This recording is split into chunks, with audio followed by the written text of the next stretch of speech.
Yeah. Good morning.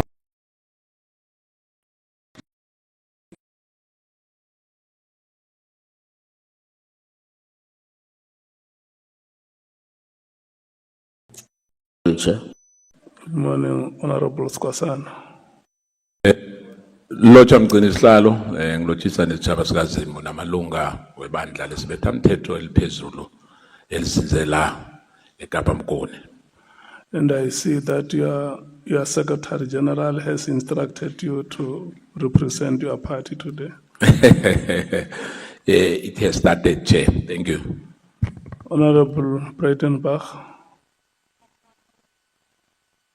Morning, Chair. Honorable Cameron, welcome back. Morning, thank you, Chair. Honorable Matthijs, Happy Friday, Chair. thank you so much. Happy Sabbath.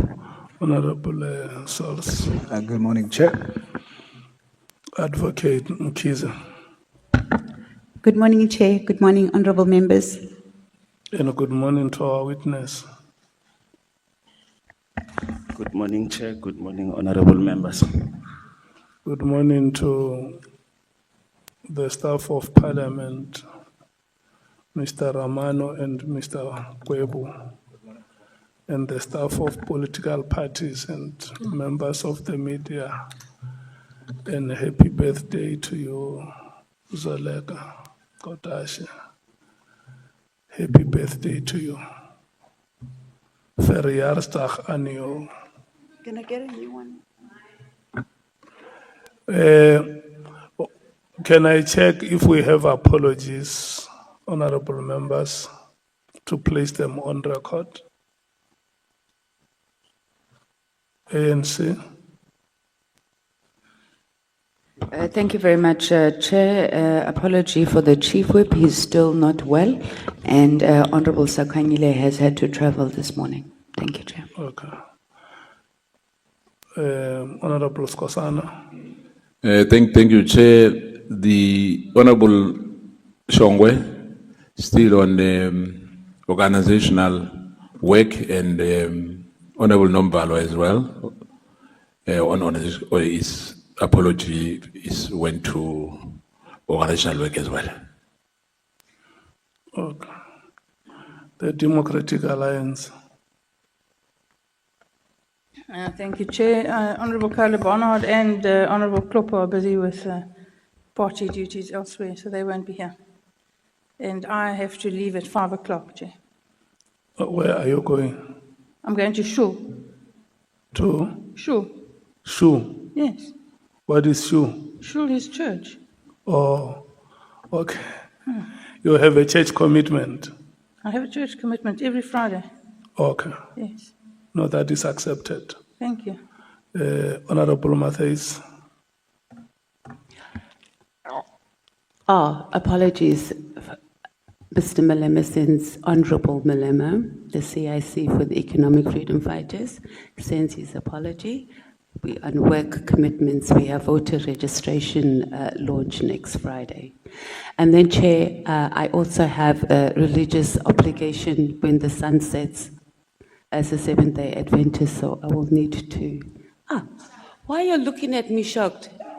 I am born, bred, baptized Seventh-day Adventist. So it's sunset. When the sun sets, the Sabbath dawns. So it's a rest day. We must do no work on the day of the Lord. Not my son, not my daughter, not my manservant, maidservant, not even the cattle that is within my gates. I'm not frowning at the apology. I'm listening carefully because you were speaking closer to the microphone, so I could not hear. It's not because there is something unusual about you and Christianity. There is nothing shocking there. Yeah, I know you to be very theological. Honorable Souls. Chairperson, I also would have to leave today at about 5. Yeah. I've got a flight to catch. I'm leaving the province for political work tonight. Yeah. It's unfortunate that today may be our last Friday in committee meetings, in our proceedings. I was going to say that if we have apologies on a Friday, those apologies must be recorded on a Thursday. Yeah, so that all of us can be able to make proper arrangements. Let me apologize for the slight delays. Advocate Mukize has informed me just now that the witness sent a revised version of the statement. And so the statement was received very late. And that is basically why we could not start exactly at 10 o'clock. And I have also instructed Mr. Ramano to deal with one matter of Mr. Mlochwa here, who has just announced that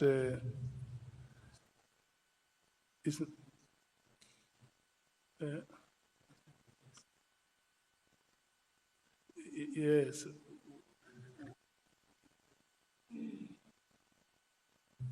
Oh, I'm sorry, Mr. Kumpe, who is a witness who must get approval. And Mr. Kumpe has not alerted us that he's a state security agent. And he has not sought that approval. And it's very sad that he has seen us dealing with similar matters previously. He could have advised us as a committee that I also need to get that approval. He did not do that, but it's not a matter for now. Maybe at the right time, we will call him to explain to the committee why he has not done so. For now, let's not delay the time of Mr. Mlochwa.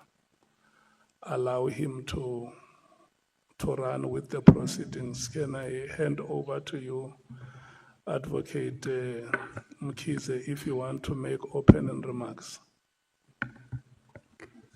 Thank you very much, Chair. We have Mr. Samgeliso Honest Mlochwa. I have seen his statement, which is signed and commissioned, and he is ready to take the oath, and we can start with the proceedings.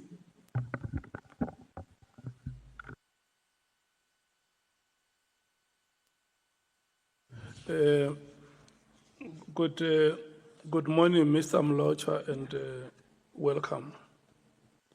Good morning, Chair. Thank you. You have submitted your statement Yes, Chair. to our legal team, Yes, Chair. and your appearance here falls under what we call public submissions, correct? Yes. These are the witnesses who requested to appear before the committee. Yes, Chair. Okay. Yeah, we just need to straighten that so that honorable members understand that the statement we are dealing with here is a statement that you have submitted to us before the 31st of October. It's not a statement that was produced or generated in consultation with our legal team. Before I swear you, because our proceedings here, we start them by swearing our witnesses. I want the meeting, honorable members, let's record the apologies of honorable vessels Honorable Mwango and Honorable James. They are not here due to party commitments. Mr. Honest Mlocho, you have been invited here to appear before this ad hoc committee, which is investigating allegations that were made by KwaZulu-Natal Provincial Commissioner General Tantam Kwanas, with the hope that you will assist the committee in its oversight and investigative responsibilities. The allegations include, amongst others, alleged unlawful disbandment of the political killings task team, otherwise known as the PKTT or the NPKTT. Number two, alleged moratorium on the filling of vacancies within the South African Police Services, the SAPS. Number three, alleged corrupt relationship between members of the SAPS or the senior leadership of the SAPS and members of the public. And lastly, alleged political interference in the work of the SAPS. In extending his invitation to you, Mr. Mlocha, the chairperson of the ad hoc committee has indicated to you that you may provide such information to the committee if you so wish, under oath in terms of the powers, privileges, and immunities of Parliament and Provincial Legislatures Act of 2004. Mr. Mlocha, please be informed that by law you are required to answer fully and satisfactorily all the questions lawfully put to you, or to produce any document that you are required to do so in connection with the subject matter of the inquiry, notwithstanding the fact that the answer or the document could incriminate you or expose you to criminal or civil proceedings or even damages.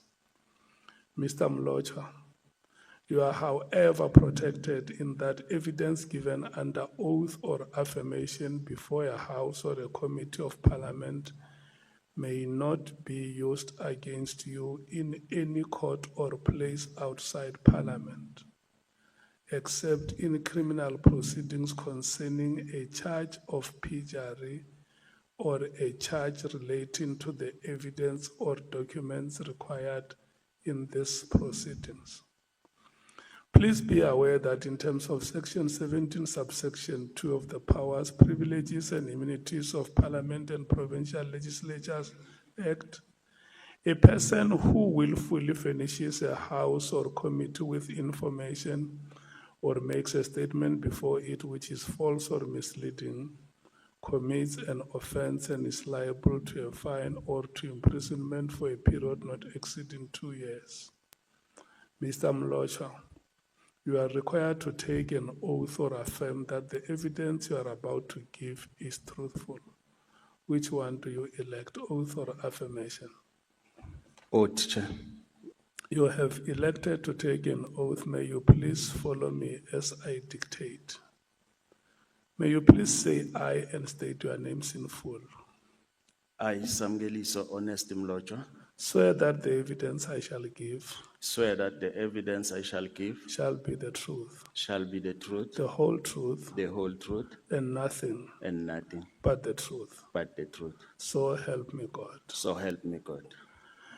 Thank you so much. Kawaze, how much time do you need to lead evidence? I think an hour. An hour. An hour. Okay. You have consulted with him on the thematic areas, I guess. Yes, Chairperson. Thank you so much. I want to take this opportunity and wish you good luck, yourself and Mr. Mlocha, in the presentation of evidence. All the best. It is in your hands. Thank you, Chairperson. Mr. Mlocha, if you could just maybe take it from the top. What is your current employment? I don't know, because it's 12 months not getting a salary. I don't know where I stand. But please, Chair, Through you, can I address the preamble to the affidavit before we can go through the sworn statement? Yes, you may. Okay. Honorable Chairperson, members and honorable members and the evidence leaders, I would like to request that I be allowed to address the House before I proceed to start with my sworn statement. It is very important that I provide the context to the sworn statement and what my opinion is central and key to what has transpired in the events that occurred from November 2024 to current. Those events and incidences undermines our constitution, human rights, human dignity, and respect principles of international law as set out in the United Nations Charter on Torture.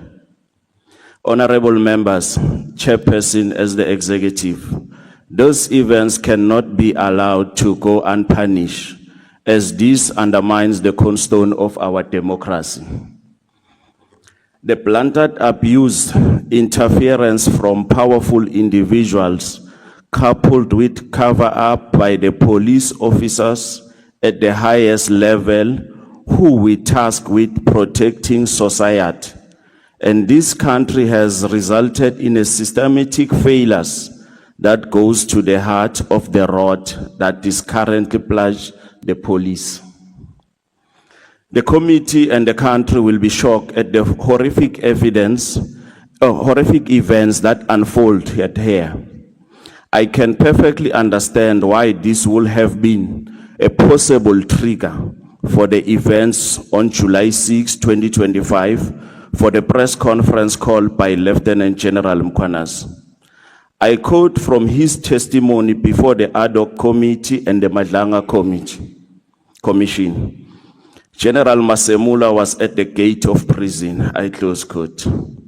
The evidence before you will show that not only was General Masemula before the gates of prison, but so was Lieutenant General Nhlanhla Mkhwanazi, due to his direct participation in the torture, rendition, arson, and defeating the ends of justice.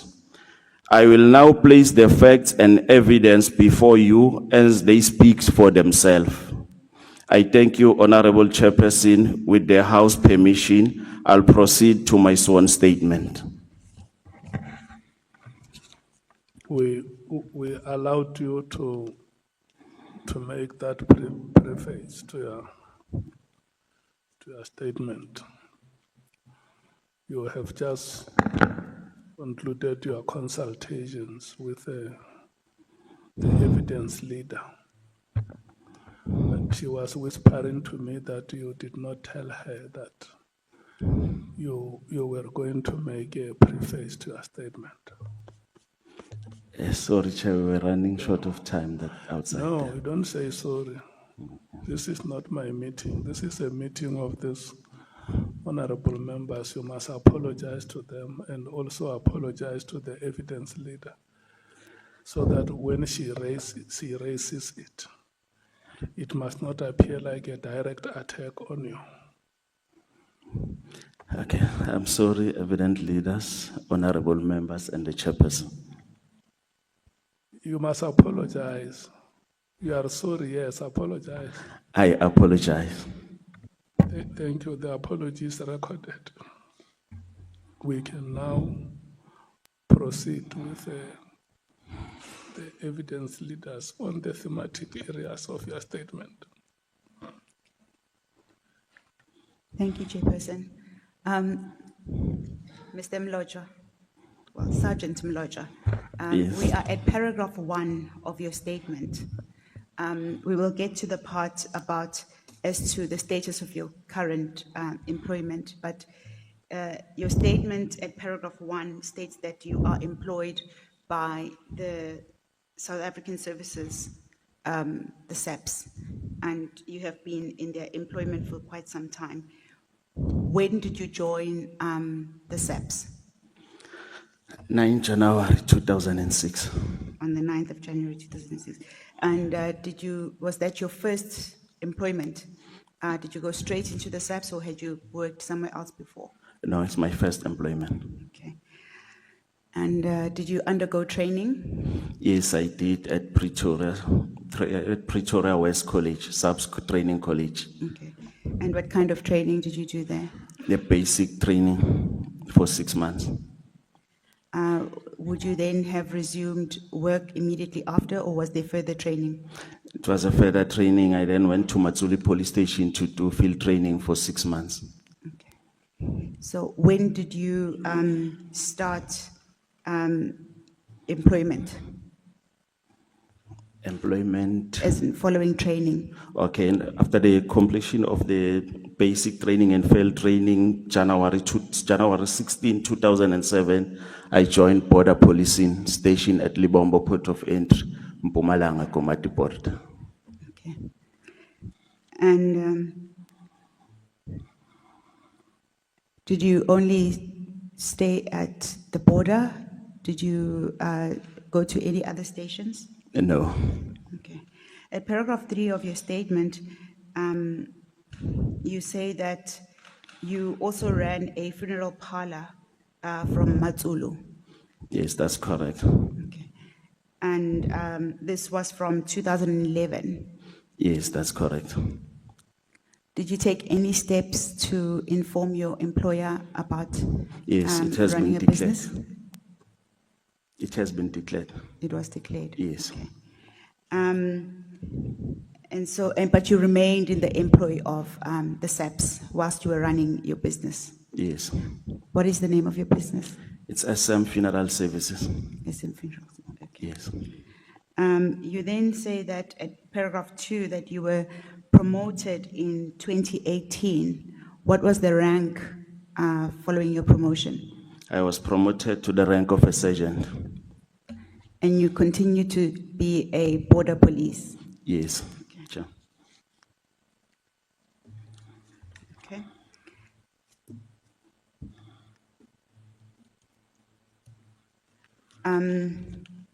Could you describe, perhaps you say you were at SAPS for about 20 years. Could you briefly describe like your career progression within SAPS? I joined SAPS on the 9th of January 2006, completed the basic training around June 2006, and then went to do field training at Matsulu from July to December 2006. And at 2007, 16 January, I joined the border policing as a student constable. And then 1 January 2008, I became a full constable. And then in 2018, I was then promoted to the rank of the sergeant, the rank that I'm currently holding. Okay, thank you. And Mr. Mlotshwa, you also state that this case has significant relevance to various committees, to this committee, and as well as the Madlanga Commission. Could you explain in your own words the broader implications of the matters that you are presenting today? It was part of discussion in the famous Pels meeting between Vusi, Musicat Matlala, Major General Senoni, and General Mkwanas. And General Masemula has failed to execute his duties in disciplining General Mkwanas because he was part of the people who assaulted and tortured us on the 9th of December. He has appointed Major General Bukas to head the disciplinary proceeding of the members of the DPCI, which include Major General Senona, I forget the name of the brigadier, with Colonel Ismail Dawood, Lieutenant Colonel Govenda, Captain Azile Enoch, but he didn't do anything with Lieutenant General Mkwanas. And Lieutenant General Kumalo of Crime Intelligence, he is the accounting officer of Crime Intelligence. Here, Lieutenant Colonel Dawood is operating Crime Intelligence offices in the private business of Vision Technical. Okay. You mentioned that it started with a meeting that occurred in Durban at the Pearls, and you mentioned a specific date. Could you provide context to what this meeting entailed and why is it pertinent for what you are coming to do today?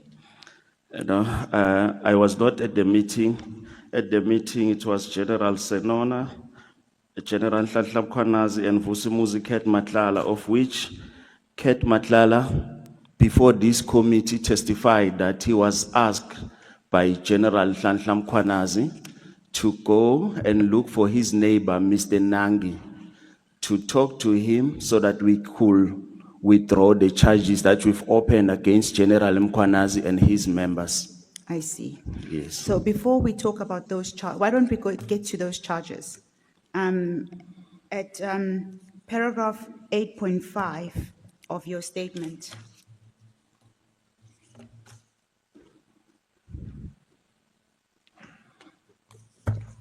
okay, sorry, the reference I gave you relates to your previous statement. At paragraph 8 of your statement, are background facts, and you describe an incident that took place, particularly at paragraph 8.1. You mentioned that on the 10th of September 2024, a Stanger businessman, Zakaria Desai, was kidnapped outside a mosque after the evening prayers. And the matter was then investigated. For the record, who is Mr. Zakaria Desai and what is your involvement to him? We are at paragraph 8 where you detail. I don't know Mr. Zakaria Desai. What I know is that he is a businessman from Stanger who was kidnapped on the 10th of September 2024 at Guaduguza. My involvement in this matter, I was alleged to be one of the suspects who kidnapped Mr. Zakaria Desai. Where were you on the 8th of, on the 10th of September? On the 10th of December, I was at Komati Port at work. My shift was started at 6 until 18 hours. So I was in Komati Port. So your shift ended at 1800 hours on that evening? Yes. And after your shift ended at 1800 hours, where did you go? Went to the barracks. Okay. So you were relaying the story. On the 20th of November, 2 months after this alleged kidnapping that you came to know about, where were you? I was in Maputo. What were you doing in Maputo? I was on a business trip repatriating the remains of the immortal remains of a client. Of a client. Yes. Where exactly? And then what happened whilst you? I received a call from my neighbor that there were people with guns at my house. I therefore phoned Matsulu police station, who went to attend the scene. When they get there, they found police. They found those guys inside their house, and then they introduced themselves as police from KZN who were working on the kidnapping case. Yeah. And what did the police do? Which one? The ones from Matsulu. They then left. Okay. Did they give you a report back on what they found and why they were satisfied? Why did they leave? Yes, they gave me a report. They said that it was a police who were working on the kidnapping case. Okay. Yes. What was your reaction to that? No, I was so relaxed because I've got nothing to do with kidnappings. Okay. And then on the 23rd at 8.3 of your statement, you say that you were arrested on the 23rd of November in the north of Maputo while you were on this business trip. Why were you arrested? I was arrested by Brigadier Bendes of SAPS, who is based in Mozambique, who is working for the TP. Just hold on.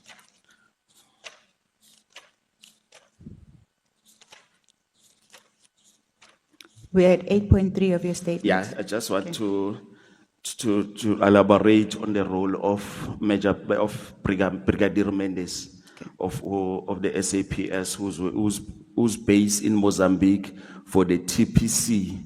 The TPC is the structure that is monitored by the ministers of police in South Africa, Mozambique, and Tanzania, that is focusing on the organized crime, transnational organized crime. So he arrested me there. They took me to the bush where they questioned me about the kidnapping of Zakaria Desai.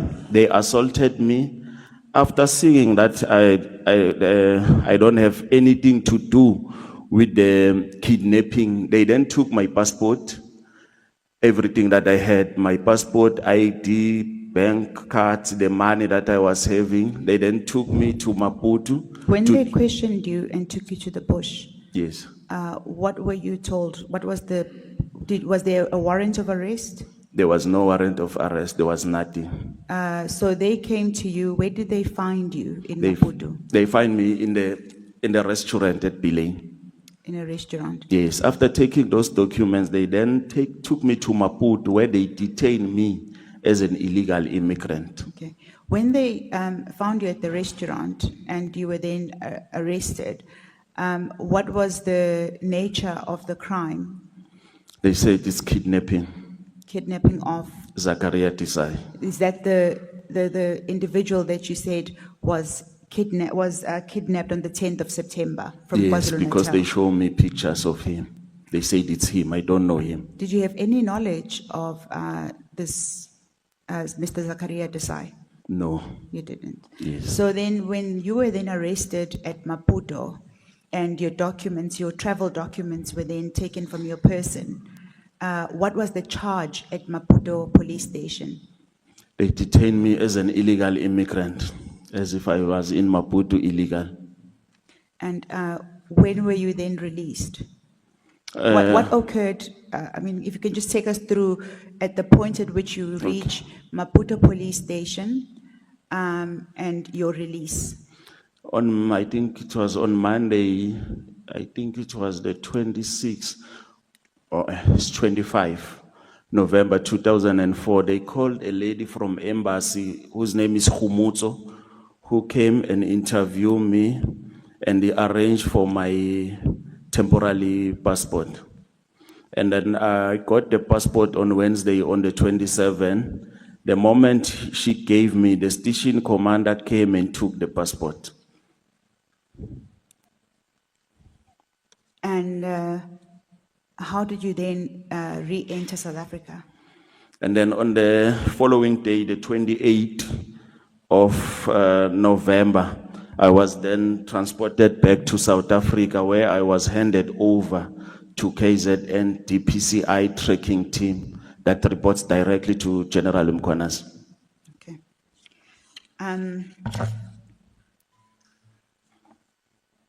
When you were handed over, an incident had already occurred at your home.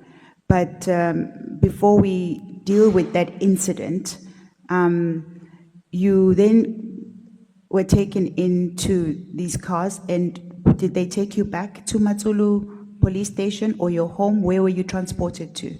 No, they took me straight to what it was. We drove overnight. I was handcuffed with no official document read to me. What were you then now arrested for? Why were you taken to KwaDukuza? They said for kidnapping, attempted murder, and extortion. Is this of the same individual that you were originally, initially been arrested for? Yes, they say so. And then when did you arrive in KwaDukuza? The following morning on the 29th. On the 29th of November. Of November 2024. You were then charged when you arrived? No, They just detained me. They detained you. Yes, and then later at night, they booked me out, went there to torture and assault me. Was there any other person arrested with you? No, I was arrested alone. The two co-accused were arrested before me. Okay. If you can then take us through the two co-accused. What was the name, their names? Ishmael Nanji, Ramos, and Stephen Bright. Okay. And what were they arrested on the same charges? Yes. What was the date that the two co-accused were arrested? They were arrested on the 19th of November, 2024 at Craft, somewhere around Bedford View. But they were only recorded on the SAPS subs official document on the 21st of November when they arrived at Stenger. Okay. This is at paragraph 8.2 of your original statement. I'm unable to locate it here on your new statement, but I know that it is here. So when you were they were arrested on the 17th of, On the 19th. on the 19th of November. Do you know what then transpired once they were arrested? They were arrested on the 19th? They were taken to the Vision Technical Office in Hongton, where they were tortured. And then on the following day, they drove with Stefan Price to Matsulu. And then from there, they were taken to Watuguza.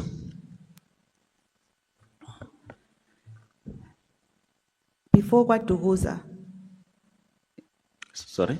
So they were arrested in where? In Joburg, In Craft. Johannesburg, Yes, Craft. Craft Road, yes. So they were traveling from somewhere. Where were they They were coming kept at Vision Technical's office from? Okay. for overnight, where they were assaulted there and tortured. Where are those officers? They are in Hongton, In Houghton. yes, in Gauteng province. Okay, so they were arrested en route from where? Where were they coming from? Stefan was coming from Pumalanga, Nangi was coming from Komatipot. He said he was coming from Komatipot to fix his children's school visas. What is your relationship with Mr. Stefan and Mr. Nangi? I know Stefan as a brother-in-law to Mr. Nangi and as an employee to Mr. Nangi. I know Mr. Nangi as I can say it's a business associate, because around 2016-17, when I bought my first truck, the 34-tonner, around 2018, I started to source out truck spares from him and tires. And so this would have been around 18, 2018. yes. So in that period, you've become a business associate of Mr. Nangi. Yes, because even now, when he won this farming stuff, because he's also into agriculture, into farming, so he will send a list of the things we will buy at Nellyspruit, and then they will come and collect it in Komatipot. And Mr. Stefan, what is Mr. Stefan's surname? It's Bright. Brights. Yes. So Mr. Stefan Brights, you said how is he related to Mr. Nangi? I know that he's a brother-in-law and is also an employee of Mr. Nangi. Okay. So do you know him? Do you know Mr. Stefan Yes, Brights? I know him. Okay. So then they were taken to the technical office on the same day, on the 19th. Yes. And do you have any knowledge of what may have happened the following day? They were assaulted, and then on the morning they drove with Mr. Stefan to Mpumalanga, where he spent the past nights there, and then later they were then taken to Watuguza. In Mpumalanga, do you have any knowledge of what they were doing in Mpumalanga? Why would they leave Johannesburg to go to Mpumalanga on their way to KwaZulu-Natal, Kwaduguza? They were going to detain them there for the kidnapping case. They were going to charge them for The question, if you just perhaps, Okay. I'm sorry, Mr. Mloja. Sorry. Mr. Mloja, the question is, what you've testified is that they were taken from Houghton, the tactical officers of Houghton. They were detained there Yes. overnight. Yes, they and were they were detained. assaulted. Yes. And they left Houghton, Johannesburg on the following day. It's only Mr. Stefan Mr. who left Stefan. early, yes, Yes, he left. to point out where he was the previous night. Where was he taken? He was in one of my rooms in Matul, in the house. In Mpumalanga. In Mpumalanga. So Mr. Stefan was then transported to your home. Yes. What was the purposes of the pointing out? To show where he was the previous night. So he had spent the night at your guest house. Yes. in Matsulu. Yes. From Mpumalanga, so he did the pointing out just only for the purposes of demonstrating, of showing where he had been the night before. What was Yes. the purpose of the pointing out? I don't know from the KZN police because he told me that they asked him where he's coming from in Mpumalanga, so they wanted to see where he's coming from. Okay. So he was then transported to KZN. Yes, they were then transported to KZN. And were you all booked at the same police station?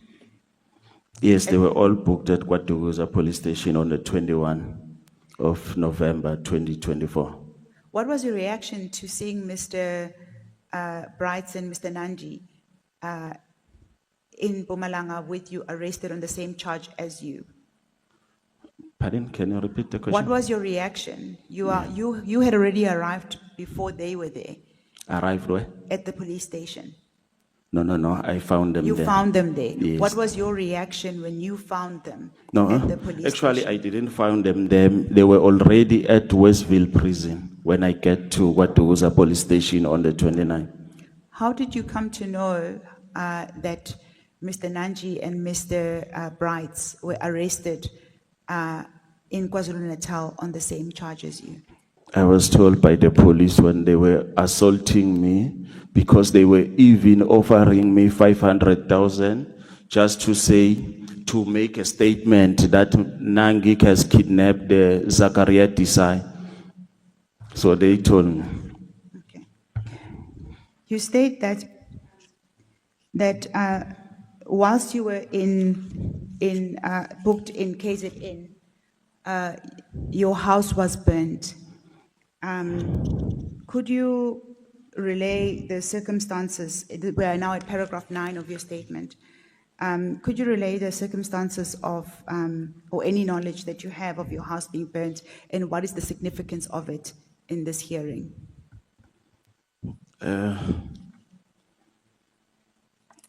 My house was burned on the 20th while I was away.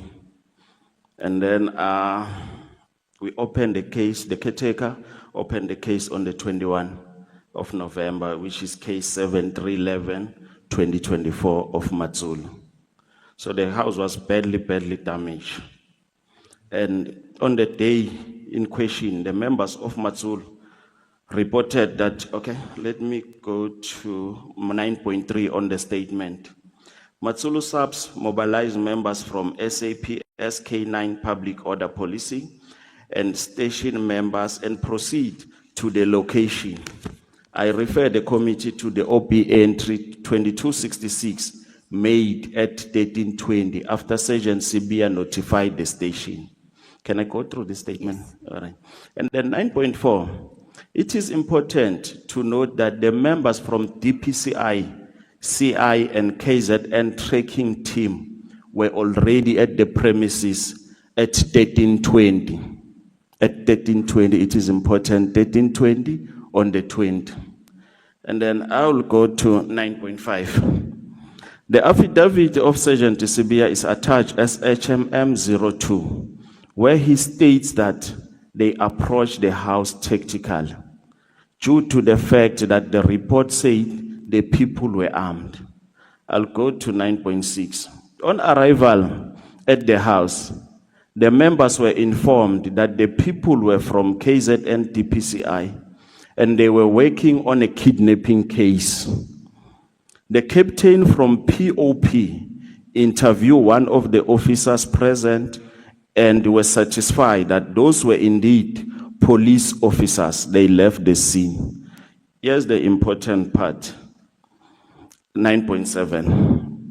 Lieutenant General Nhlanhla Mkhwanazi's statement on ENCA during an interview at the Golf Day in KwaZulu-Natal during January 2025.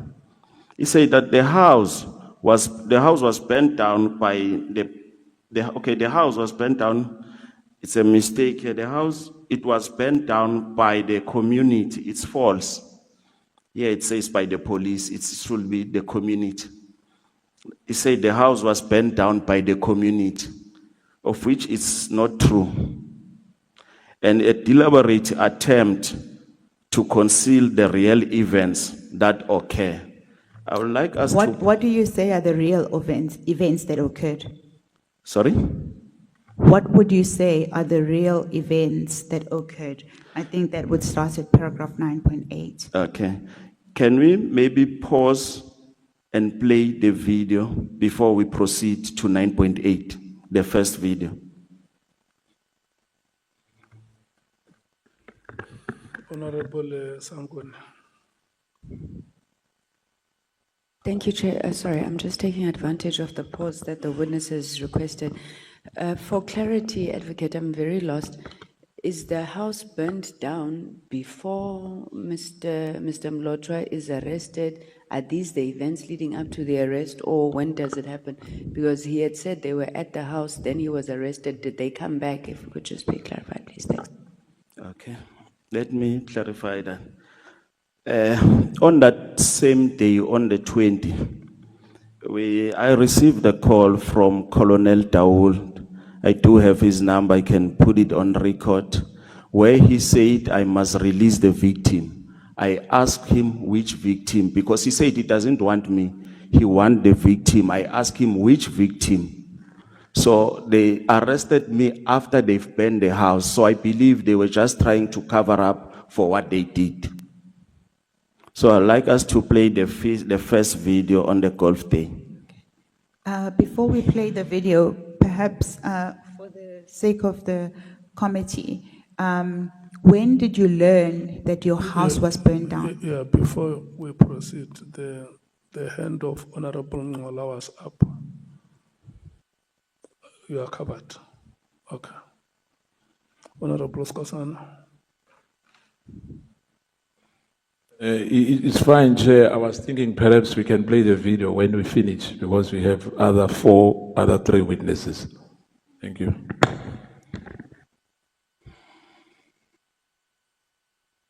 Yes, we can go ahead. Mr. Mlotshwa, the video will be played at the end of your testimony, but for now, for the sake of continuing, we'll continue, and then at the end we'll play the video. Perhaps in the meantime, you could send it to Mr. Bonani. Does he have your video? Yes, he have. Okay. Do you have the video?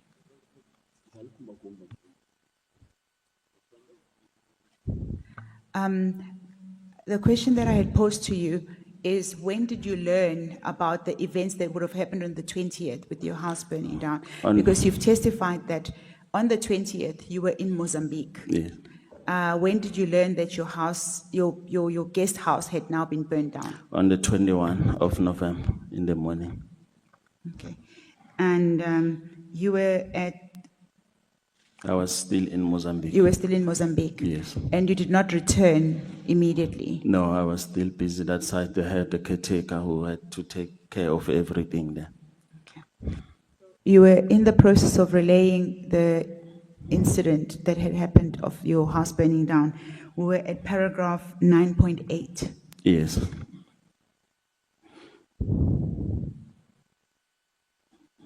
So no, I wanted to play this video first to elaborate that what General Mkhwanazi said on that interview is liar, is a defamatory statement. So with this 9.8, 9.9, I'm going to support the version that he was lying. So I think it's better if we can just play the first video and then we will move after.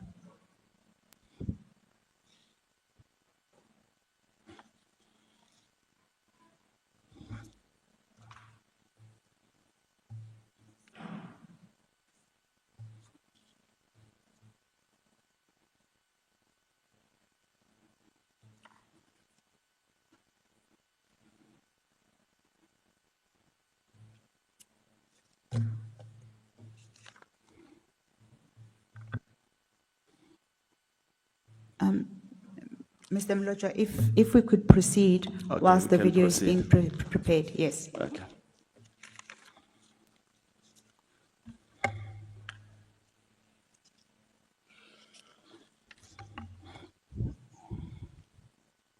We can proceed. We were at, perhaps then we can leave paragraph 9.8 and you can deal with it after the video has been played. But what we now know is that your home had been burned down and you came to know about it on the 21st of November.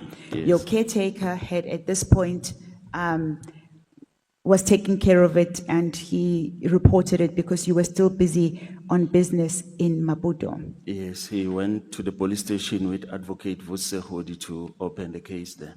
Okay. Because I also had to inform Advocate to Sehodi of what has happened. Okay. You then continue in your statement to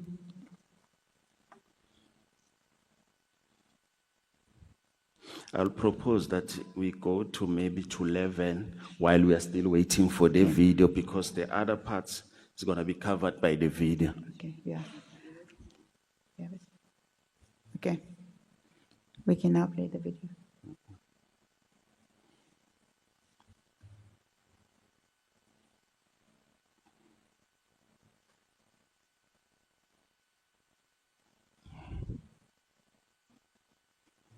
Okay.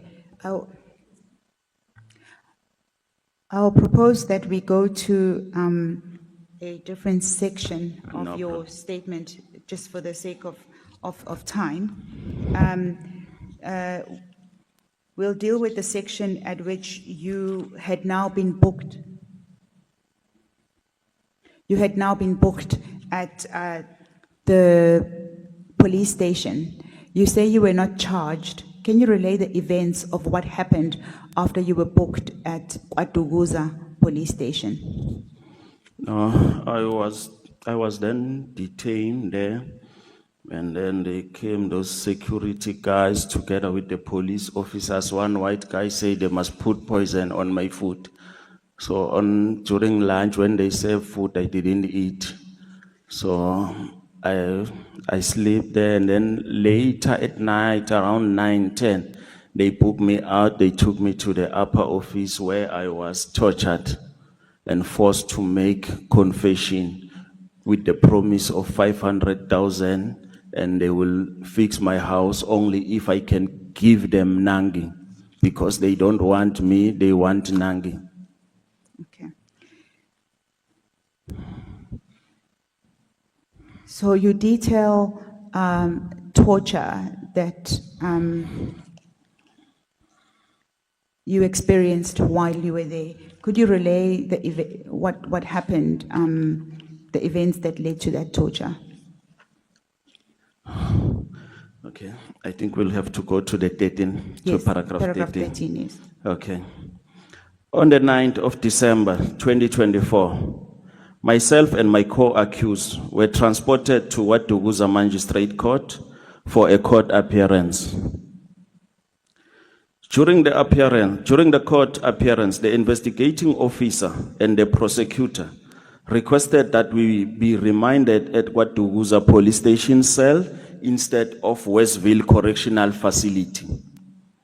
On the same day, at approximately 13 hours, whilst at the cell, myself and Mr. Nangi were booked from lawful custody by Warrant Officer Dion, whose further particulars are not known to me, taken from the cell to an unknown location on a farm. I'll refer the committee to the OP entry which indicate we were booked out of the cell marked as annexure SHM09, but unfortunately we've requested this OP entry from Makagula in IPD. He couldn't give us. He said if the committee want it, they can request from him. And then I'll move to 13.3. Okay. This is a clear violation of our constitutional right, as we were already represented by a legal counsel and as such, we should not have been spoken to without our legal counsel being present. Okay. You also mentioned that when you were transported, how were you transported to this farm? And do you know where it is? And who was there? Okay, I'll go to 13.5. I was transported in a black VW Touareg that belonged to Mr. Jacob Desai's company, Extreme Defense, not in an official police vehicle. My co-accused was transported in a white BMW accompanied by Lieutenant Dina Govender. But me, I was with for security in the black Touareg. Mr. Mlodra, you being a in the police services yourself as a sergeant, is it common that a suspect is transported in a private car? No, it's not. And you say that who owned this car? What was the marking outside of the car that you were transported in? It was not marked, it was the uniform.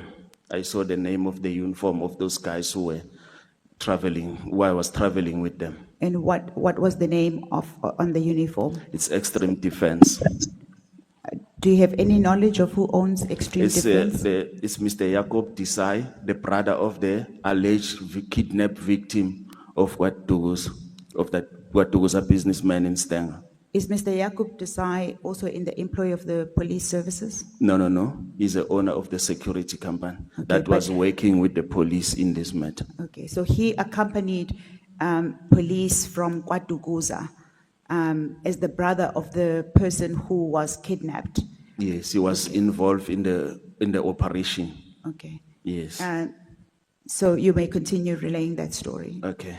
Once we arrived at the location, both myself and my co-accused were kept separate at first and then brought into a kitchen where my co-accused suspended between two tables and naked. He had a plastic bag over his head and he was being suffocated while handcuffed between two tables and had water poured over his face. 13.8. Lieutenant Colonel Dina Govender then entered the kitchen accompanied by the Provincial Commissioner, Lieutenant General Mkwanas. I was told by the Provincial Commissioner to undress till I was naked. I was instructed to squat before my co-accused private part and ask me to tell who the person that entered the room was by Lieutenant Colonel Govender. In this instruction, I was instructed by Lieutenant General Mkwanazi to squat in front of the accused number one's private part.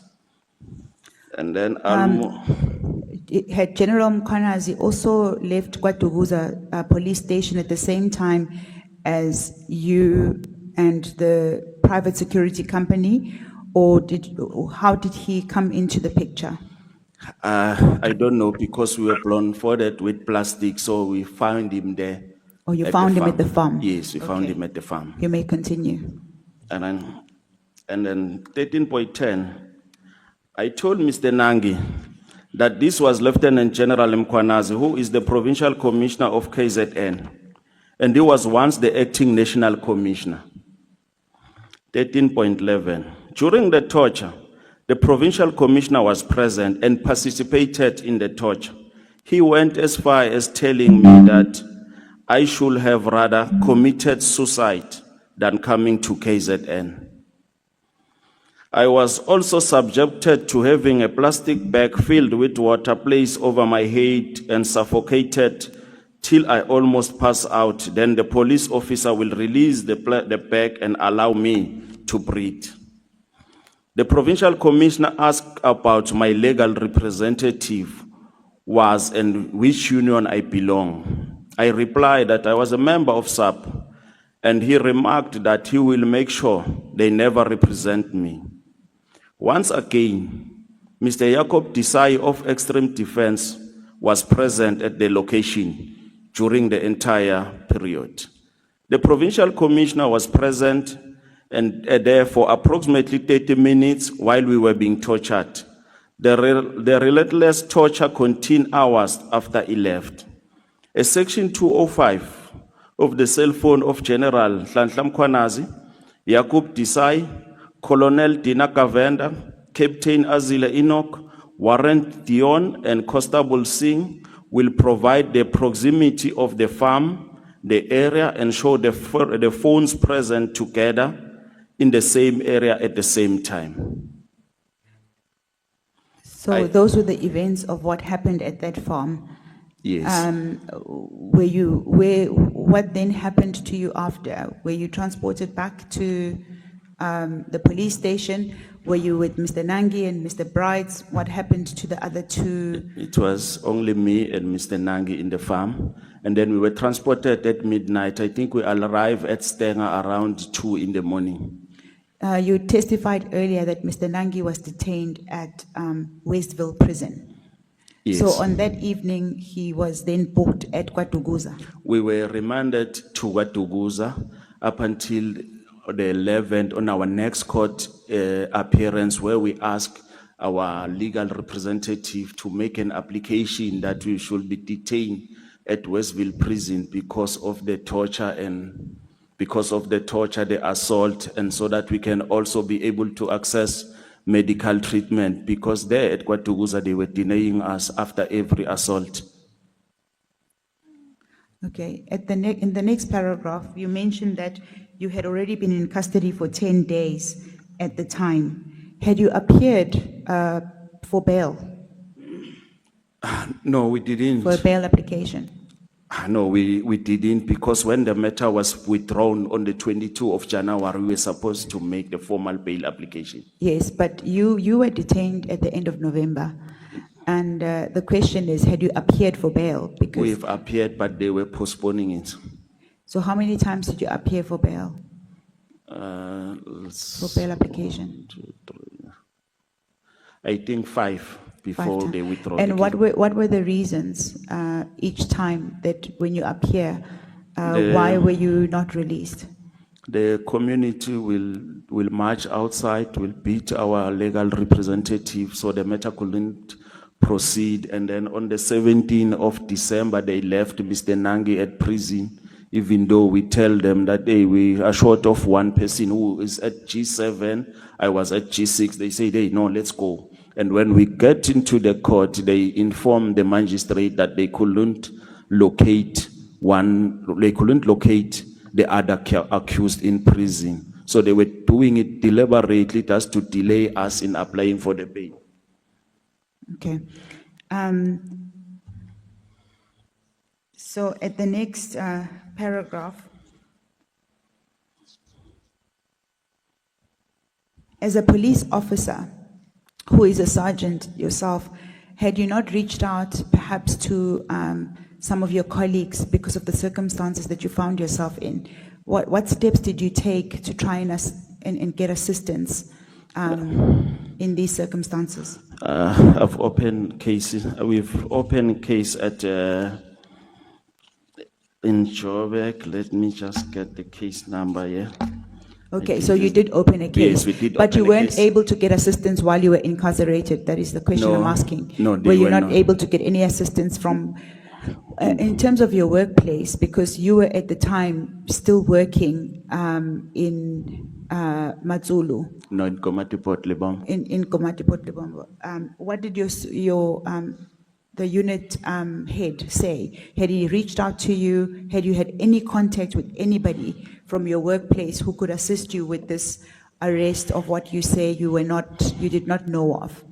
No, the unit commander went as far as signing the Section 43 suspension of a police officer while he's in custody.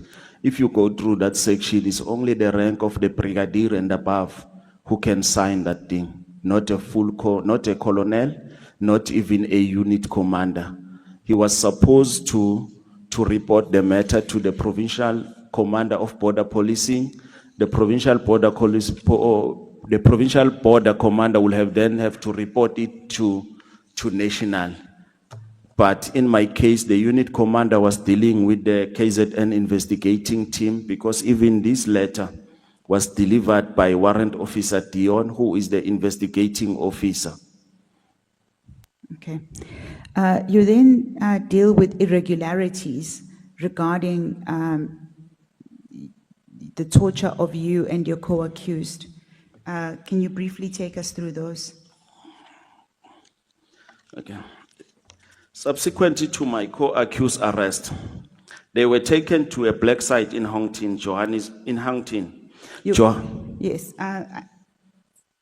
I think that you can just summarize them because you've dealt with you've given us the evidence on them having been taken to Houghton and them having, you can just list the irregularities that you talk about. What was irregular about what was irregular the here arrest and the torture? First is the arrest, because when you arrest, you brought a suspect to the nearest police station, not to private property. You brought him to the nearest police station. In these instances, Mr. Nangi's car, the one that he was arrested driving, the Mercedes-Benz, it was last seen at the office of the Vision Technical in Hongton. But currently, the status of the vehicle is that it was found burned, abandoned, at somewhere around KZN on the 16th of December. So when they were arrested driving a car? Yes, they were arrested driving the car. I've put the annexure here. I'll just give you the annexure's number. They were arrested. That car was not booked at the SAP 13. It was taken to the Vision Technical Offices where Colonel Dawood is operating the crime intelligence of the country there. And later they alleged that the car was found burned, abandoned, somewhere in KZN. I've attached the SAP 13 with the safe inside, with the burned safe, the safe that was stolen from Mr. Nangi's house when they raided it. Okay. What explanation was given? This is at page 59 of your annexures. It's annexure 11. Yes. There you detail it's an entry regarding the car that was in Pietermaritzburg, and it was it stated that it was burnt out of. Yes, they said it was found abandoned and burned. Okay, Yes. so it was abandoned and burnt, but how did it reach Pietermaritzburg? Because it would have been arrested. The car was impounded at the time of the arrest. That is our question currently, because it was supposed to be in the police registers. Okay. So the car was burned, and then they alleged that it was found abandoned. My house was burnt down. They said it was burnt by the community. So I think it's their modus of operandi. Okay, so that's the one irregularity that you detail, that firstly, taking them to a Houghton police station in a private, not taking them to a police station and taking them to a private property. Yes. And the second one has to do with the car And the that third one- was impounded when they got arrested, but it ended up in KwaZulu-Natal in Pietermaritzburg. Yes, the third one was the involvement of Mr. Yakub Desai. Yes. Also Before there. we get to that one, while still dealing with the car, you also detail that there was a safe. On the same annexure, it talks about a safe. What's the status of the safe? And whose safe was it? How did it get to the car? It was Mr. Nangi's safe that they broke it out at his house. So the safe was taken by the police, or the safe was in the car? No, was taken by the police. Okay. Yes. Okay. And then there's the third irregularity there is that Mr. Desai was still present even at the Hongton offices of Vision Technical, and there was Captain Raouf from Metro Police. Just let me go through here. From Durban Metro Police, who was also present. So you ask yourself if he have a mandate in working at Gauteng in other metros, because he's based in Durban Metro. So it's got nothing to do with Gauteng, but he was also present. So for me, I also think it was also an interference and irregularity. To have a Metro Police being part of an operation that is Yes. outside of the jurisdiction. Outside of jurisdiction. Okay. And then you mentioned also that another irregularity is that the person who was purported to be kidnapped, the brother was directly involved in assisting the police and in your torture. Yes, he was involved. Okay. That's another irregularity that you set out. Yes. Okay.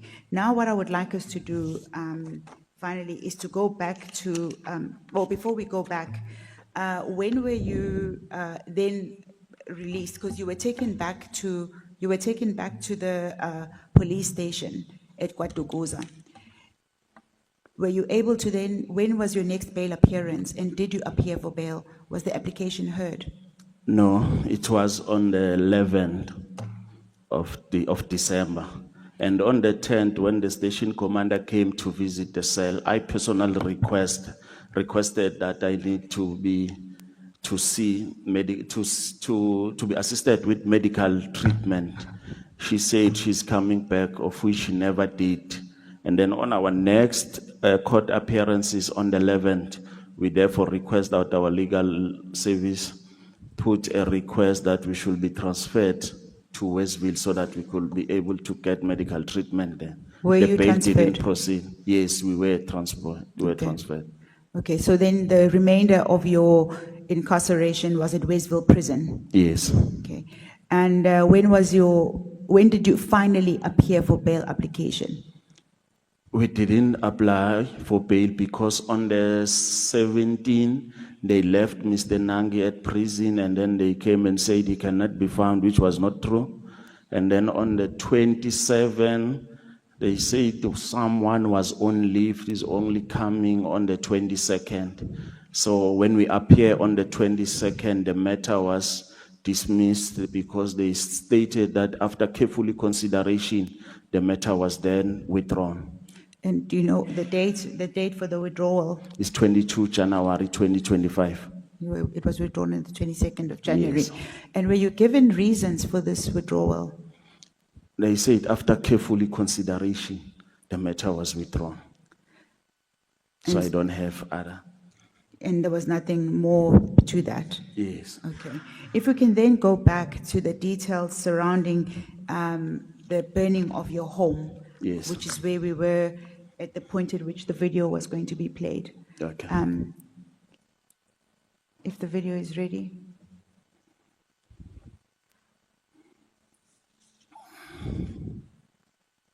Execute express kidnapping to make a quick buck. KwaZulu-Natal is also a province where kidnappings, both for ransom and express kidnappings, are on the increase.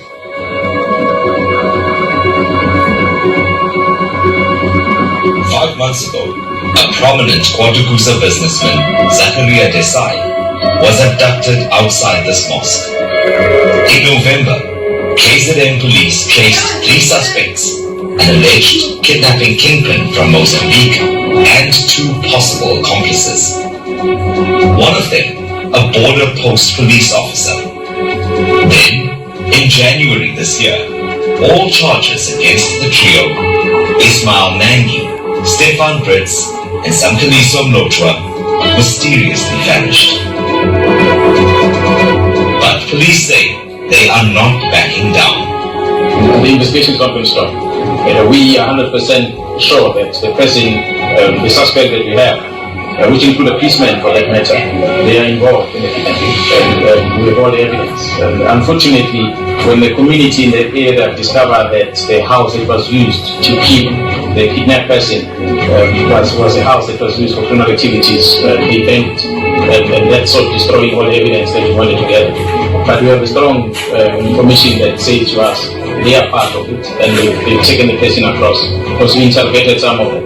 And it's unfortunate that on the legal process that we have to follow, some of things might not be finalized immediately. So we hope that it's not an investigation that's going to end, but ultimate goal is to get the person back.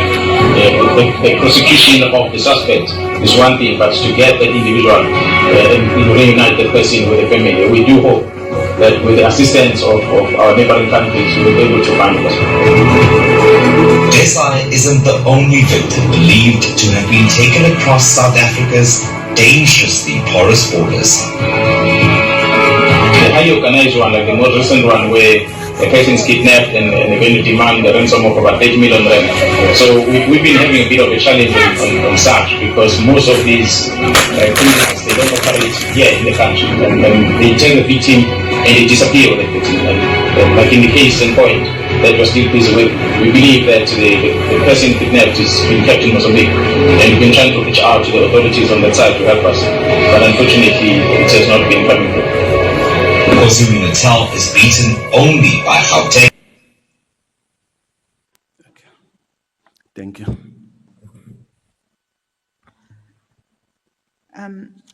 At paragraph 9.6, you talk about this video, 9.7, this video that was played on the golf day. What do you wish to say about this video?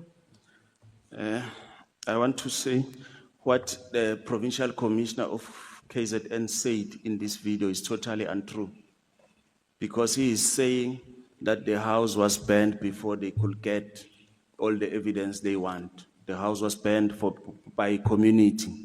The house was used for criminal activities. First, let's go to 9.4. I say that it is important to note that the members from DPCI, CI, KZN tracking team were already at the premises at 1320. So how can he say now that the house was burned before they came, while his police officers, they forcefully gain entry into my house without having a warrant? Even up until today, we don't have a warrant. Could you list again who was present at that operation at your house, and what was the date that they were there? The date is 20 November 2024. It's DPCI, Crime Intelligence, KZN tracking team, as well as extreme defense and I think it was extreme defense and vision tactical members. Okay. So you mentioned that your house was burned on the same day Yes. that they had come to do an operation. Yes. Were you ever given details of what they were looking for, and what they found, and what was the outcome of that operation? They said they were looking for the kidnapped victim. They were working on the kidnapping case. But what the provincial commissioner is saying, as I'm saying, is that he is lying. It's not true what he said on the video. Because if he said the house was burned before they came, the question will be, who then break into the house? Because his police officers were there during the day. I will take this committee through the affidavit of the people who were there, as well as the affidavit of the businessman, the Indian that is owning the shop that site, who they came and came and forcefully bought his camera monitors. Can we go through, ma'am? Can I take the committee through the statement? Yes, you may. Okay.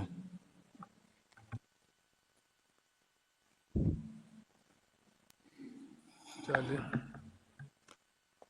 I just wanted to find out quickly that are those statement sworn affidavits? Yes. Thank you. Okay. Mr. Mlojwa, you can't go through the entire statement, No, but you can go to the just- section that is relevant. Yes, I'll do that. Before you go ahead. I'll not read the affidavit. No, I just want to remind you about your commitments, that you said you were going to take an hour. We have now gone over an hour. It's now 11:30. What are you saying now? Thank you, Chair. That is correct. We are at the end of the statement, and the section that we are dealing with, which details the burning of the house, is the last section. So if you could give us just 5 more minutes to complete the session. Okay. No, Advocate, we still have to play the last video to summarize everything. We've got 2 videos. Chairperson, the leading of evidence will be complete. We'll play the video, but the leading of evidence will be done. We'll play it at the end. Must I continue? Okay. Yes. Yeah, do not replace me as the chair of the ad hoc committee. If you want to play a video, you request it to be played. The two of you are not members of this committee. Lead the evidence. And when you are at the end of presentation of evidence, if you still have any further evidence you want to present, you request the committee.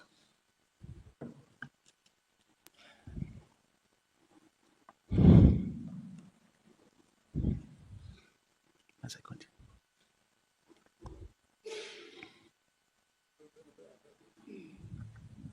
You may continue. Okay. The affidavit by the local councillor, who is the ward councillor of Matsulu B, Ward 27, clearly and unequivocally contradicts Lieutenant General Mkwanazi's version. I refer the committee to Annexure SHM 03. That's the affidavit of the council. Where in this affidavit does he say that members of the community set the house on fire? What he does say is that earlier, the police that were searching the house, that there were police that were searching the house, and community members confirmed that. The house was burning still when he arrived at 23:30 on the 20 November 2024. Lieutenant General Nhlanhla Mkhwenazi's version that the house was burned by the community and police were unable to gather evidence is a blatant liar to cover up the action of his police officers. It is important to note that the police from KZN were there at 13:20 when local police officers spoke with them. In order to destroy the evidence of what happened on the day in question, the same members visited a local truck shop owned by an Ethiopian national. The shop's CCTV cameras face my house. The officers approach the individuals, view the footage, then proceed to purchase the DVR with a monitor for 2,000 rands. They took the digital video recorder with them. The DVR was never booked into SAP 13 with the firearm. This begs to question why not, and secondly, why pay for the DVR? If the contention is that the DVR contained evidence which was pertinent to the case, then the correct procedure would have been to request for the local criminal record center to download the DVR and book it to evidence. If that is what is not possible, the DVR should have been seized and booked in the SAP 13 at Matsulu, which is the required procedure. There is no record of anything except the state firearm and ammunition being booked in the SAP 13 by the officers. They were not gathering evidence, they were destroying evidence. Okay. I think I've touched all the important things. Okay, thank you very much, Mr. Mloja. So you said out that the reason why you don't believe the version that was played on the video is because on the same day that your house was burnt, at 13:20 they were there. And additionally, there was video footage which was in the possession of the team that went to your house, but that video footage is nowhere in the evidence that has been submitted in respect of burning your house.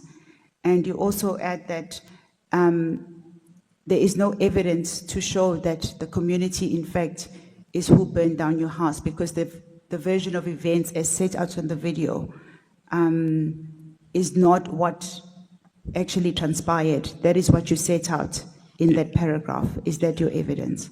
Yes, that's my evidence, because even though, let's say for argument's sake, the house was a crime scene, the police officers still had the duty to protect that house. They had the legal duty, once they are done with the investigation, to go and report the matter to Matsulu police station to safeguard the house until I return one or they find the caretaker to go and fix whatever that they've broken there.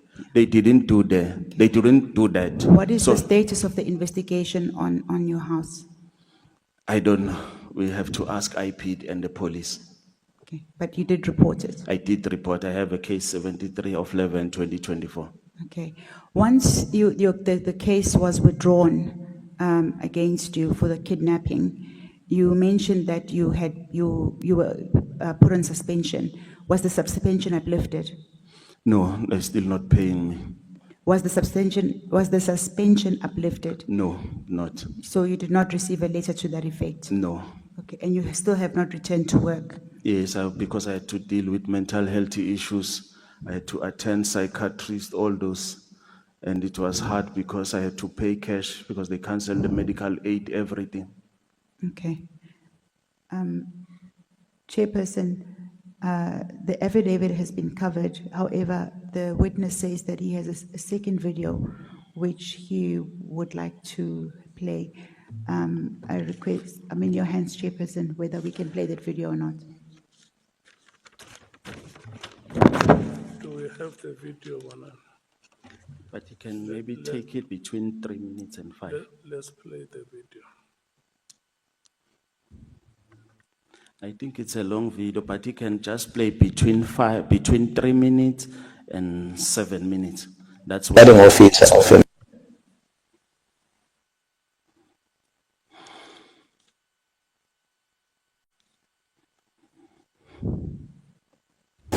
whole thing about the correctional service, it started there, introduced to me by a person who claimed to be close to the minister. The only person he mentions in the report is Jaro Khan, and I go for the hearing, and the outcome of the hearing favors Jaro, very same Jaro Khan. And next thing, the IP, who the one that made the recommendation about charging Khan, they are now suddenly investigating this one.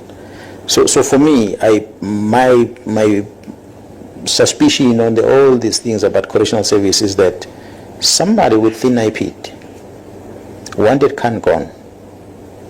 By all means, they wanted to get rid of him from the organization, and not only him and the others that were recommended, but they were not successful because we did not just go in a disciplinary hearing with our eyes blind. We tested evidence, and as a police officer, it pained me to see that the person who saved the organization's image, Jaro Khan, in 2021, is the one now who's been subjected to a case like that, and it was just not fair.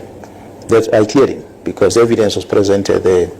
We couldn't justify that Khan had done anything wrong. Instead, he is the one who should be giving a medal for what he did, because he saved the organization's image on the day. But it will appear that within IP, whoever people that made the recommendation for him to be charged, they're upset about the decision. I feel the whole investigation thing come from there. I don't think it initiated by anyone.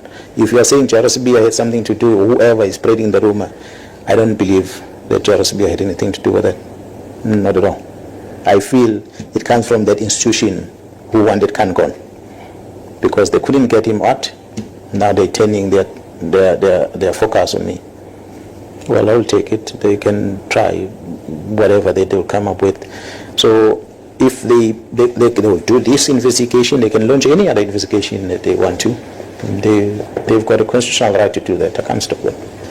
But the truth will always come out. So I'm not puzzled. I'm not afraid of anything. If they decide that they are going to launch an investigation, and they're welcome to do that for any other person. Of late, I heard that there is also my name is mentioned on the kidnapping of that person from Motu who was kidnapped and was suspected to be arrested. They say no, I was part of that whole investigation that I'm told it ran all the way. I know the team went following up this, and it was DPCI team, not even under the provincial commissioner. But they went to Gauteng, went to Mpumalanga province, and eventually it looks like this other policeman who was alleged to be suspect was caught in Mozambique and brought back into South Africa. Really, the whole issue about the case was handled by DPCI until those people were released. Was DPCI meant? You know, DPCI don't necessarily report to the provincial commissioner. They work independently. So at what stage then do I become part of that? So obviously, if someone feels that they need to target me for whatever reason, I can't stop them. They can do that. But if we're to say all these are happening because of Joris B, I'll say then no, that's not true. It can. Thank you, Chair. Do you have comments on the video? Yes. Yeah, I just want to show the committee how the provincial commissioner's positions change with this matter. At first, he was giving interviews. He was not referring them to DPCI. He was actively involved. He was there when we were assaulted. He made statements saying the house was burned by the community. But after our release and after we've opened the cases, his positions changed now. He's playing the victim game. He's saying the matter is for DPCI. While he was fully active, he participated even in the torture. I just wanted to show the commission how the general changed his position. Thank you. Thank you, Chairperson. Yeah, thank you so much, Mr. Mlocha. We have come to the end of the presentation of your evidence. Honorable members, do you want to engage with Mr. Mlocha's presentation? Let me see those members who want to engage. 1, 2, 3, 4, 5, 6. Thank you so much. Can I have a suggestion on what time members, on the amount of time members want? Honorable Breitenbach is suggesting 10 minutes. Honorable Sangoni. I support 10 minutes, Chair. Honorable Nwala. Honorable Skosana. You need 15 minutes. Okay. Honorable Matthews. 30 minutes, Chair, but I'm sure I won't use all of it. Honorable Matthews. How many minutes do you need? 30, Chair. 30. Honorable Sauls. 45. Yeah. I'm just playing. 30 minutes, please, Chairperson. Honorable Skosana. If we are allowed to go up to 30, I'll go for 30, Chair. I thought we won't go there. It's fine. I'll get my 30 minutes. Thank you. Okay. Look, I do not have the problem with how you use time.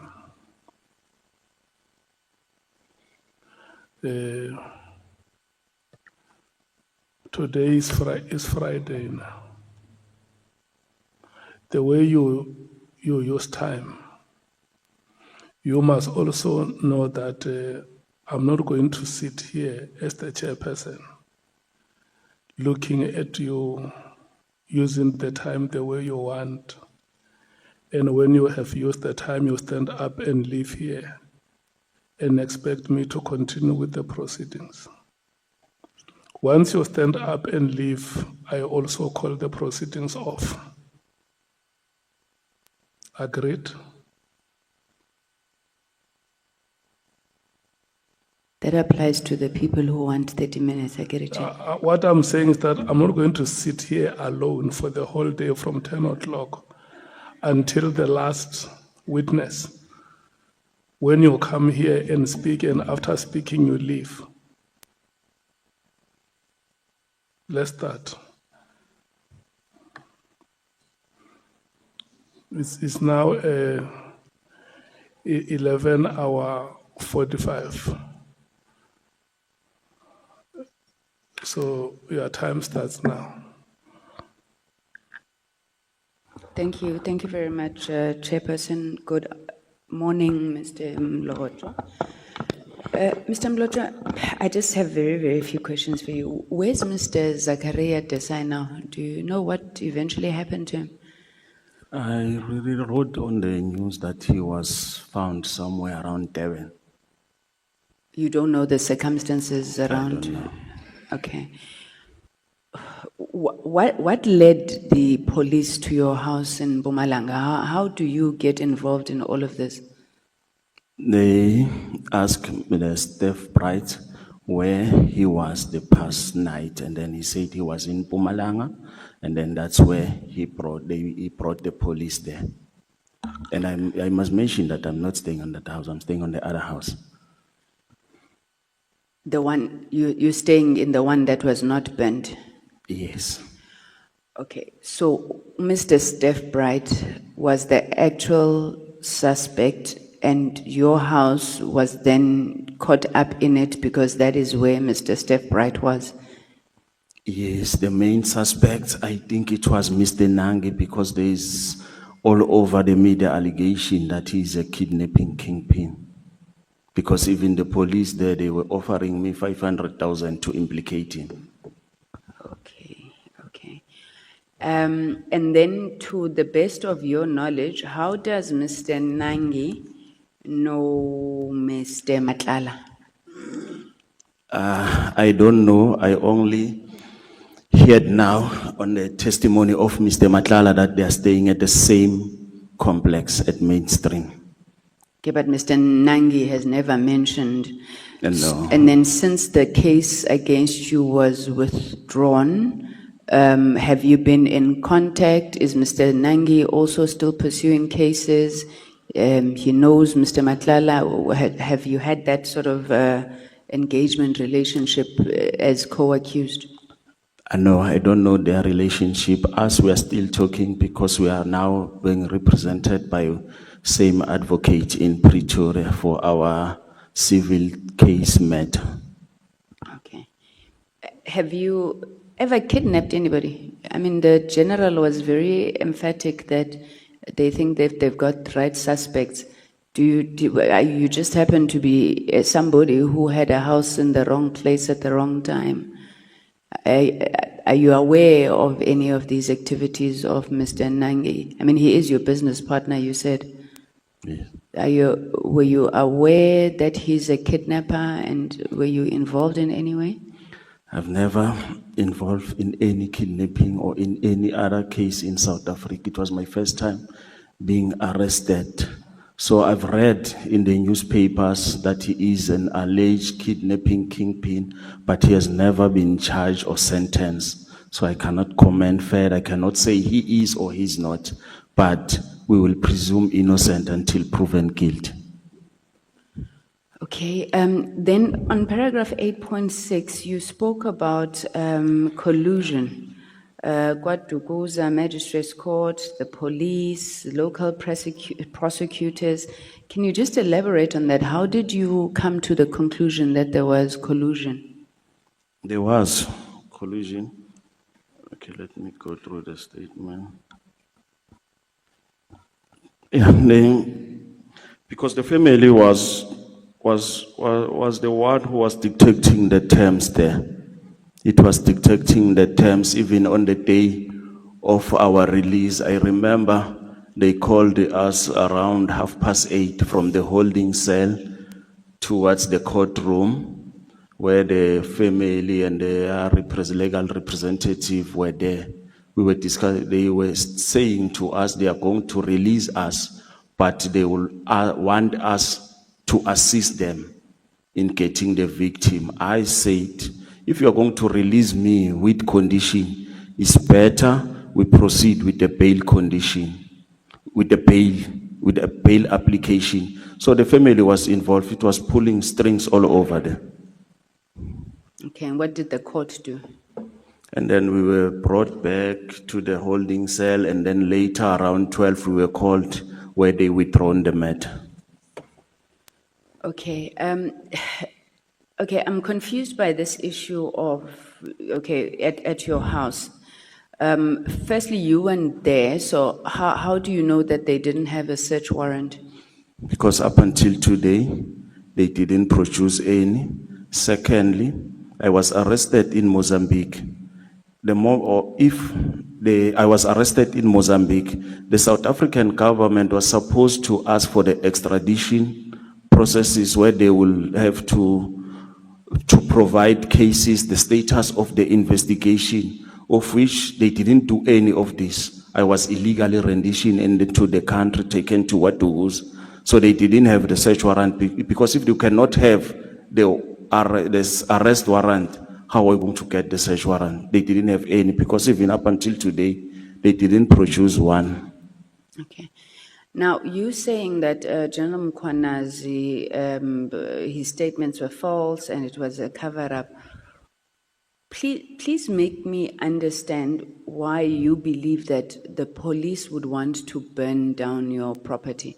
They said they were going there to look for evidence, right? Yes. They get there, you bring in Mpumalanga police, they talk to one another, Mpumalanga police retreat, they go into your house. Why would they then want to burn it? Because they say they've got 30 years in the service, they don't have what I had. So I believe they were motivated by jealousy, because if you can see and follow what is happening in KZN with their press briefing, they always preach that when you see someone you are working with doing better, you must be worried. So I think it was motivated by jealousy, because they had the legal duty to protect that house. The moment they fail to do that, it is their responsibility. It means it's them who burned that house. But what do you base it on? I mean, I'm sorry, Mr. Mlotra, you're basically saying to us, they went to your house, they saw it was a beautiful house, they were envious and burnt it down. Yes. What have you done with regards to that house? You've opened a case of arson against them. I'm assuming your insurance would have come. Did they find any evidence of arson? No, it was not insured, but I did open the arson case. And then we've even put the papers for civil at the Johannesburg High Court. The house is also included there. Okay. Maybe let me stop there, Chair. Thank you very much. I'm taking it as a given that issues of outstanding cases to IPID would be things that we would follow up on anyway. Thank you, Mr. Mlotra. Thank you, Honorable Ma'am. Honorable Ngola. Thank you very much. Good afternoon. Good morning. What time is it? Good morning, Mr. Mlotra. Good morning, Honorable Ma'am. You speak about charges withdrawn. Also on paragraph 8.10. He also speaks about charges withdrawn before bail application and all that. And it's quite confusing, because in your affidavit you speak about two instances. You have got the late 2024 incident of arrest. Yes. We have a docket here of the 6th of January 2026. Docket? It's not a docket, this one. What is it? This one? Yeah, what is that then? That one is supposed SAPS 1. Okay, whatever it is, but this one is something that it was for the upliftment of the salary. It was for the upliftment of my salary. It's not a docket. No, but the description here of the misconduct is armed robbery, kidnapping, extortion, and defeating the ends of justice. Yes, I was arrested for this. So now, you need to provide the reason why the member was suspended. So hence here, they describe the offenses that I was arrested The reasons for your suspension. Yes, for the arrest and the suspension. Okay, so which charges were drawn? The kidnapping, extortion, and the attempted murder at Kwatogos. And the reasons given by the court? They said after carefully consideration. So I think I must just get the transcript from the legal team, because they said after carefully consideration, that's what the magistrate said. Because we were called earlier, so before they could even... Was there many instances where accused people get released? Yes. and it has got stages. So you say in your affidavit this was even before a bail Yes, application. before the bail application, yes. Because on this day we were going for bail application when we were released. So what is the status of the charges now? They were withdrawn and removed So from the you roll. are not out of bail on anything now? No, I'm not on bail. They Okay. were withdrawn. You don't have a case I don't on have the a roll? case, yes. Okay. Let's go back to the collusion. Okay, Honorable Sangun is talking about. yes, You say the prosecutor, the police, and the family. yes. And we have been operating like this. Who was the prosecutor in charge of your case? I just forget the name because they were changing. Who was the investigating officer? It was Captain Azile Enoch and Constable Singh. Who was in the family involved in the alleged collusion? I think Jacob Desai because he was all over with the police operation, But you are not sure. but he was part of them. And what makes you think they colluded? They colluded because they left Mr. Nangi at the prison on the 17th with the deliberate purpose of delaying the bail processes. And the family was involved in this? The investigators were involved. They were taking orders from them. Okay. So in all this, you mentioned Nengi as a co-accused. Yes.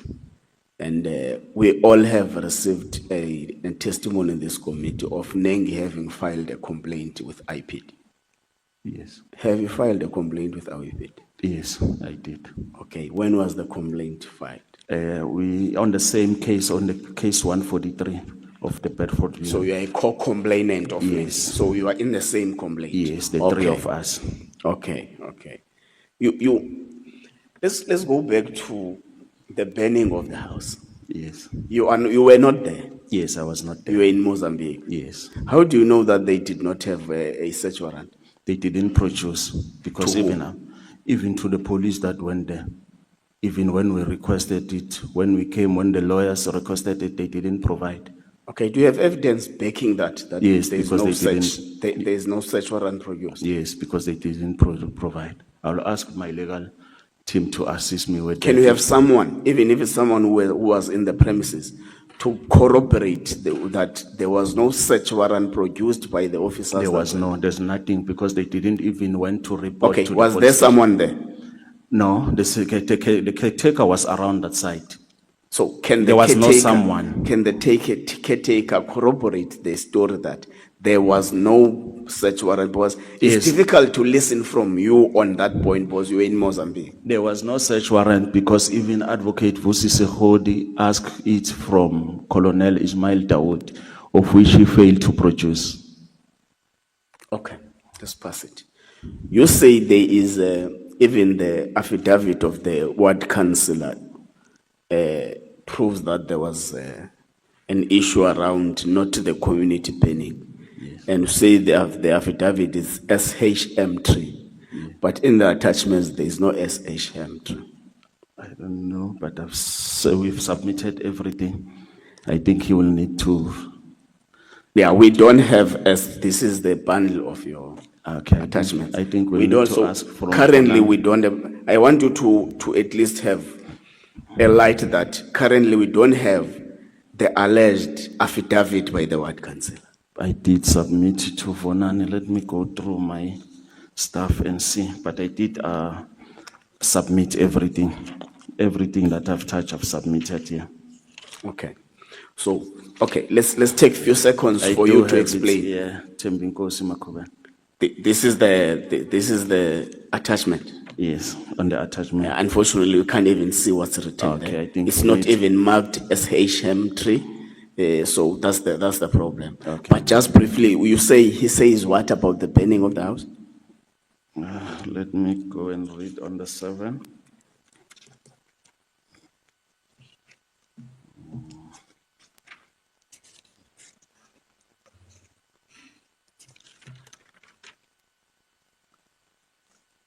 They said the affidavit, who said who is the ward councillor clearly and Get close to the mic.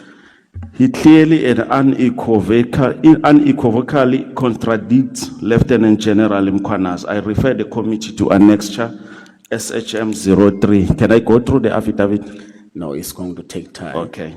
In If his you can affidavit- just briefly okay. to In tell his us what did the- affidavit, Mm, he Baba does say that members of the community.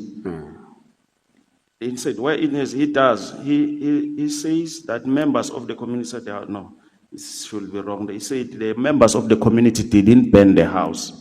There were police inside the house. Yes. Okay. There were police inside the house at around 13:20 before the house was set alight later. So hence the police had the legal duty to protect the house. After finishing up with collecting whatever evidence that they were collecting, they were duty bound to report this to Matsulu Police So, Station. Mr. Mlochwa, the police were there at 20 minutes past 1. Yes, the house, yes, they during forcefully the day. yes. When did they leave? I don't know. You don't know. Yes. But the councillor says he arrived at night. At night while But the house was burning. While the house was burning. Yes. Well, now, how does the councillor know who burnt the house? He's not saying the house is banned by the community. What does the councillor say? He said that the police were in the house during the day. Yes. So the And last he people arrived at night. he and arrived the house at night was still burning. Yes. And then the question will be, Mr. Ngola, the police were inside the house. The house was under their control because they were doing investigation there. And then what did they do when they left? Okay. How did they leave the house? Okay, let's further have a conversation around Yes. the burning. Then there is a shop closer by with a CCTV. Yes. And you say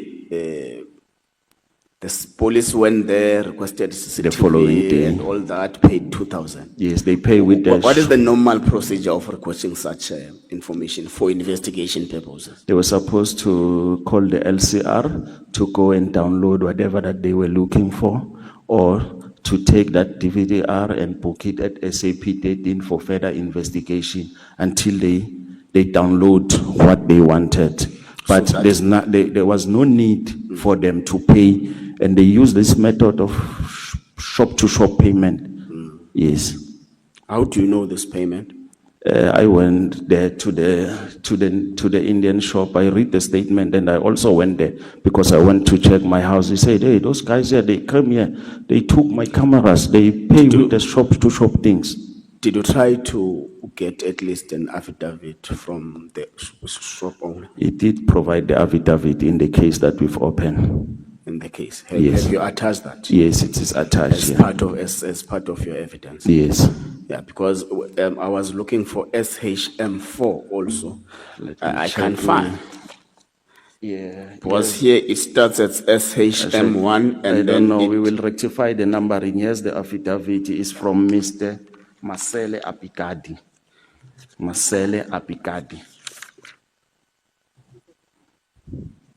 No, the affidavit. It's The affidavit where he confirms. Yeah, here is it. That he has been Masele paid. Apikadi. How was the payment done? He said they use the shop-to-shop method payment. What is that? Those things that they are using to buy voucher, it's mostly common. But in it the can be industry. retrieved as a Yes, proof it of can be payment. retrieved. He Did he said- give you the proof of payment? No. I can't go there and investigate. Matsulu Police and the IPD must go there. Because General Makinyane went there, he has charged members of the IPD, of the TPCI on this same matter. Okay, that's fine. You speak about unlawful arrest, unlawful detention, and all the sort. Yes. Torture, and all that. What legal recourse did you endeavor against police? Can you simplify the question? Okay. For an unlawful arrest, for example. Yes. You have a legal power to sue the minister. Yes, that's what I'm For currently torture, you have a legal power to sue the minister. For everything else. So we make laws here, and we want you to use those laws at your disposal for your advantage. So hence I'm asking Wuti, what then legal recourse? No, Leave the complaint at IPD, it's fine. No, we've initiated the civil matter. Okay. Yes, it's before the Joburg High Court. Oh, okay. It's still Yes. it's still Okay, so you say crime intelligence in Gauteng. Yeah, head office. Is it head office or Gauteng? Head office, Head because office. it's reporting at head office, yes. That is Operating. at a private residence of what's the name of the Private security? security company, Vision Technical. Vision Technical. Yes. Do you know who's the owner of the? I don't know. I didn't check for the owner of the Vision Technical. Okay. We will check. So it's for the operations Yes. of the National Office of Crime Intelligence. Yes, that's what You the are not aware whether anti-kidnapping- they are leasing that building or not. I'm not sure, because it's the anti-kidnapping unit that is headed by Ismail Dawood. Okay. Yes. We went to Mr. Madlala at Hosemamporo. Yes. He did tell us about a particular meeting at Paris. Yes. But you speak here with certainty, paragraph 17.7, that the meeting did happen. You speak with surety that Yes, this because- meeting did happen. Because So- General Senona confirmed it at the Madlanga Commission that the meeting did took place. So the only reliance you have is that Madlanga Commission. Yes, that the meeting did took place, because I was not there at that meeting. Hence, I've said even before that Mr. Nangi phoned me. He said that there is an offer of 5 million. We must just withdraw the cases against General Mkwanazi and his team. I asked him, where is this offer coming from? He said, from Ket Matlala, who was sent by General Nhlanhla Mkwanazi. So he said, Ket, on his testimony, that it's what they've discussed at that meeting in Pels. So for me, I cannot say, come here and confirm and say, yes, it's what they say. But what I can confirm before the committee here is that cases, we've opened cases before that meeting. We've opened case 73 of Matsulu, where the general is a person of interest. We've opened the case 143 of Bedford View, where the general is a person of interest. And all those cases was opened before that meeting. Did your co-accused Nengi share with you that Matlala came to him, Yes. sent by General Mkwanazi, Yes. to ask him that, We please withdraw withdraw the complaint? Yes. Because you are a co-complainant Yes. that I pit with Nengi. Yes. So you are fully aware of this? Yes, I fully aware. Okay. Thank you so much, Chair. I'm done. Thank you, Mr. Mlocho. Thank you, Mr. Ngwan. Oh, but I just wanted to say, Chair, to the witness that by next week we'll be doing a cross-referencing of the allegations against the general, because they will be appearing again. No problem. Thank you. Thank you, Chair. Sorry, I was just asking for 2 minutes break. Toilet quickly, please. Chair, I'm just asking a 2 minutes quickly break to the bathroom. I'm coming. Let me check the time first. It's now 8 minutes past 12. Can you please come back here at 12:15? Okay.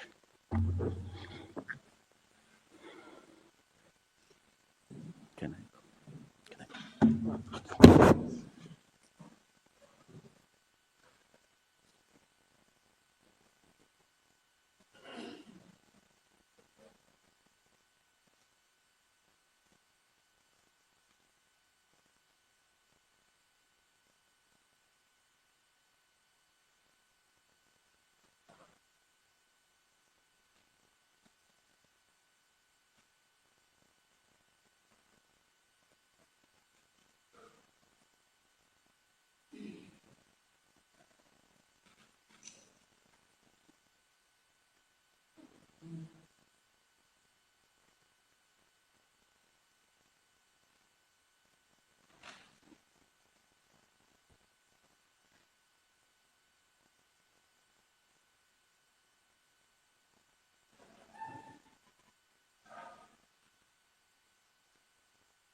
I'm going to take you through the statement you made. I guess in what Uza, am I right? Yes.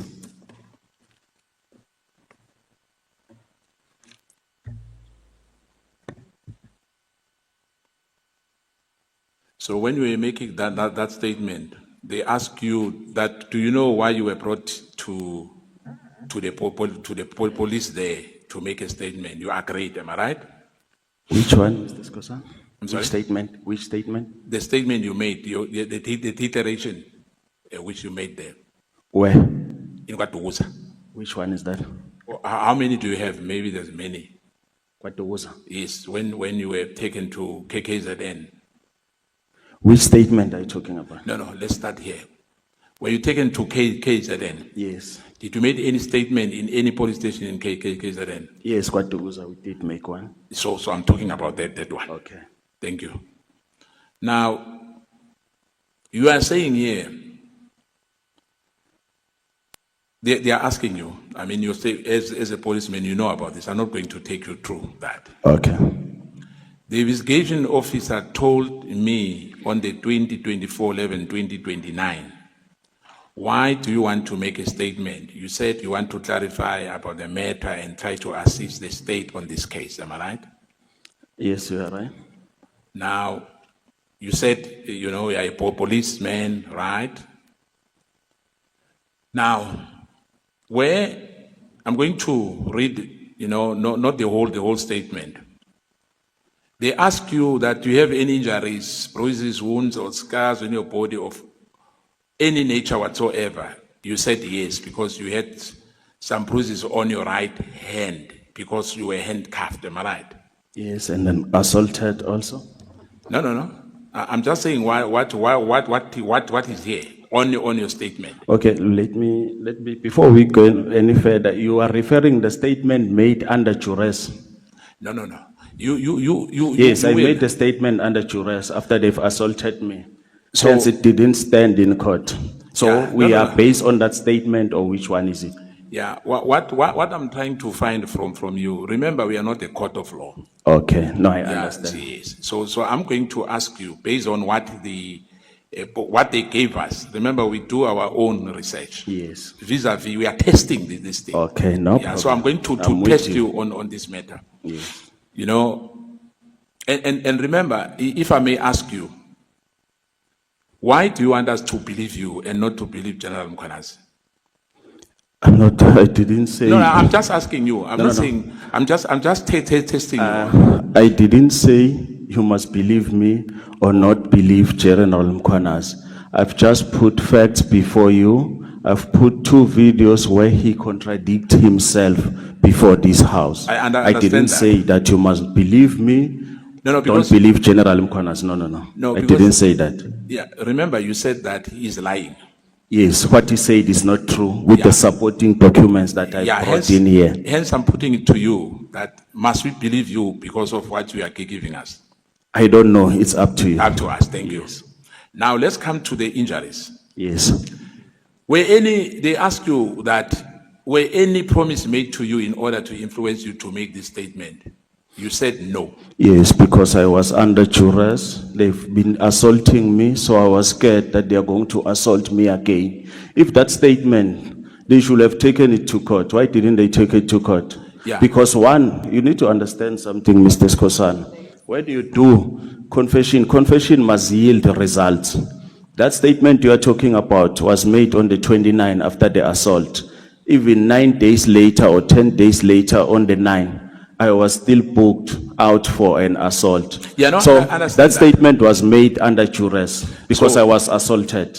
So you signed it under duress. Yes, because I was assaulted, I was scared that they were gonna come and beat me up again. But when they ask you that we are making this, the police officer, in other words, you lie under oath. I didn't lie, I was forced to say what they said.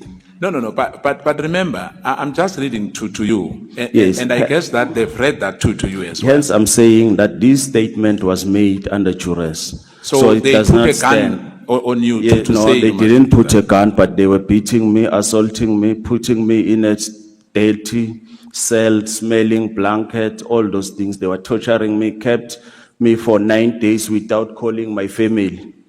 Yeah. Yes, No. and they even Mr. on Mlotshwa. that. Before we go on that one, even on that one, they chased my legal representative Fraser.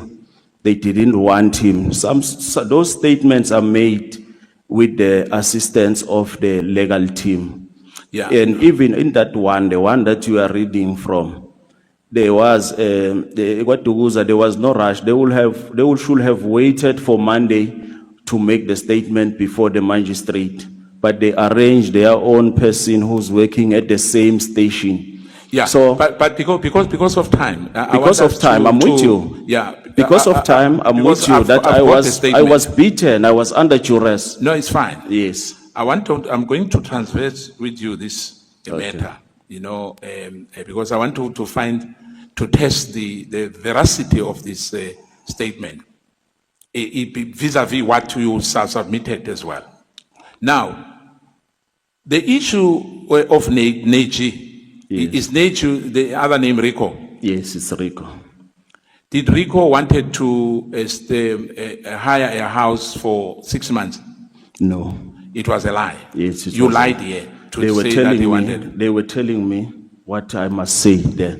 So this person, Yes. This person, look, they took me to the upper office on Friday wait. when this colonel was not there. Okay. Okay. Now, Jama in isindebele uyasazi he speaks means Mlotshwa ngwekhethu Okay. yeah. Now, you know Uneji lo. Yes, I know him. Uneji wanted to have a place for 6 months in Nelspruit.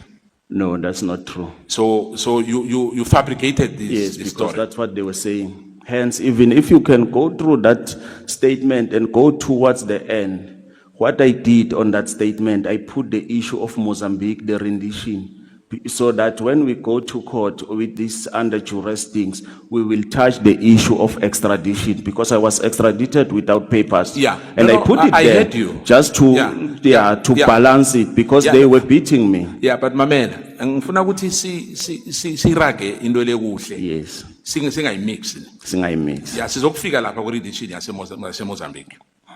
Now, uNeji lo ufune indawo yokuhlala, am I right? No, it's Azange not true. akayifuni indawo yokuhlala. Akazange akayifuni. So all these things you made up your mind to say, I'm going to tell them. It's this what thing. they were telling me, because they were saying even there that there's a 6 million something there. I made that story because they were beating me. Yeah, but leyo ukuthi you were in Mozambique is true. I was in Mozambique. In this statement. I was in Mozambique. So which is true, which is not true in this statement? I was in Mozambique. That's the only truth here.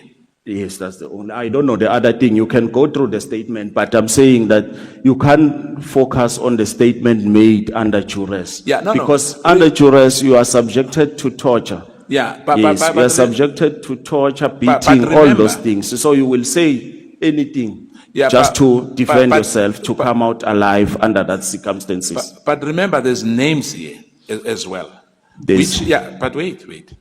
There's names which you've mentioned here. I didn't mention, they come up with the names. No. Neji was mentioned. Is Neji ukhona lo muntu ekuthiwa uNeji or Yes, Ukona, Ishmael. Hence, I'm asking you. I'm saying to you, the police came with the list of names, with the pictures of the passports on their phone. That's Yeah, what but- they said.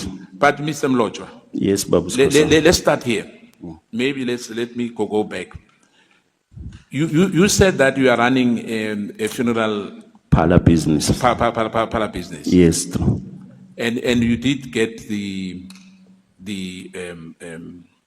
from the integrity committee and from the commander that you can run business. Am I Yes, we right? just declare yearly, yes. I'm sorry? Forms. I declare yearly. Yes, every you March. I declare declare. every year. Yes. Yeah. Now, you spoke about the truck business as well. Yes, am I right? did have a- So you're running or Now I've got the 4 tons. I'm selling water now with the trucks because I sold that big one. Yeah. So I've got the 2-4-ton truck now. Now you say these people are jealous, am I right? Yes, they In your are. view, you think that that's why Yes, they burn because your house? because they were making remarks that they've got 30 years in the service, they don't have what I had. Yeah. Now you say you are struggling now. I'm not struggling. I'm still. No. I'm still. No. Okay. I'm saying. Remember, you were speaking to Honorable Sangoni. Yes, I said You I'm struggling because now I'm paying cash. I don't have the medical aid, but hence- it's not like I'm struggling. Yeah, that's what I'm saying. That you are not getting your salary. Yes, They I'm stop not your getting salary. the salary. And, yeah. Now, let's come back to where we were. Yes. You said Neji exists. Yes, it does exist. And Brother Manda Nyas, it does not. There's no such a person. It does exist. Now, because I'm going to give you these names. Yes. That when you were, there's an issue of you having met Rico somewhere next to Spa in Committee Board. Yes. It's not true. I've met him at Spa in Committee Board. I've met him at BP at Committee Board. No. I've met her. Remember, I'm reading. On what basis did I meet him on that one? Yeah, on this one. Hence, I'm saying which part of this statement is That not true. statement, the statement that you are reading, Mr. Skosana, let me help you. You are reading a statement that was made under duress. No, I understand that. Yeah, let me just take you through. I'm a police. Because I've made this statement on the 29th. If that statement, whatever that I've said on that statement was true, or it was giving positive feedback on the case, they were not going to book us on the 9th to assault us again. Yeah. No, So it means, I've got that. yeah, this statement that I've made, the one that you are reading, I was saving myself. Yeah, but listen, Mr. Mlochwa. Yes, Babu. I understand you. Yes. Remember, you deposited an The affidavit. statement. Yes. Now I'm asking you about these people who are in here. Honorable Skosan, let's do this. Because I can hear that you are now talking on top of each other's voices.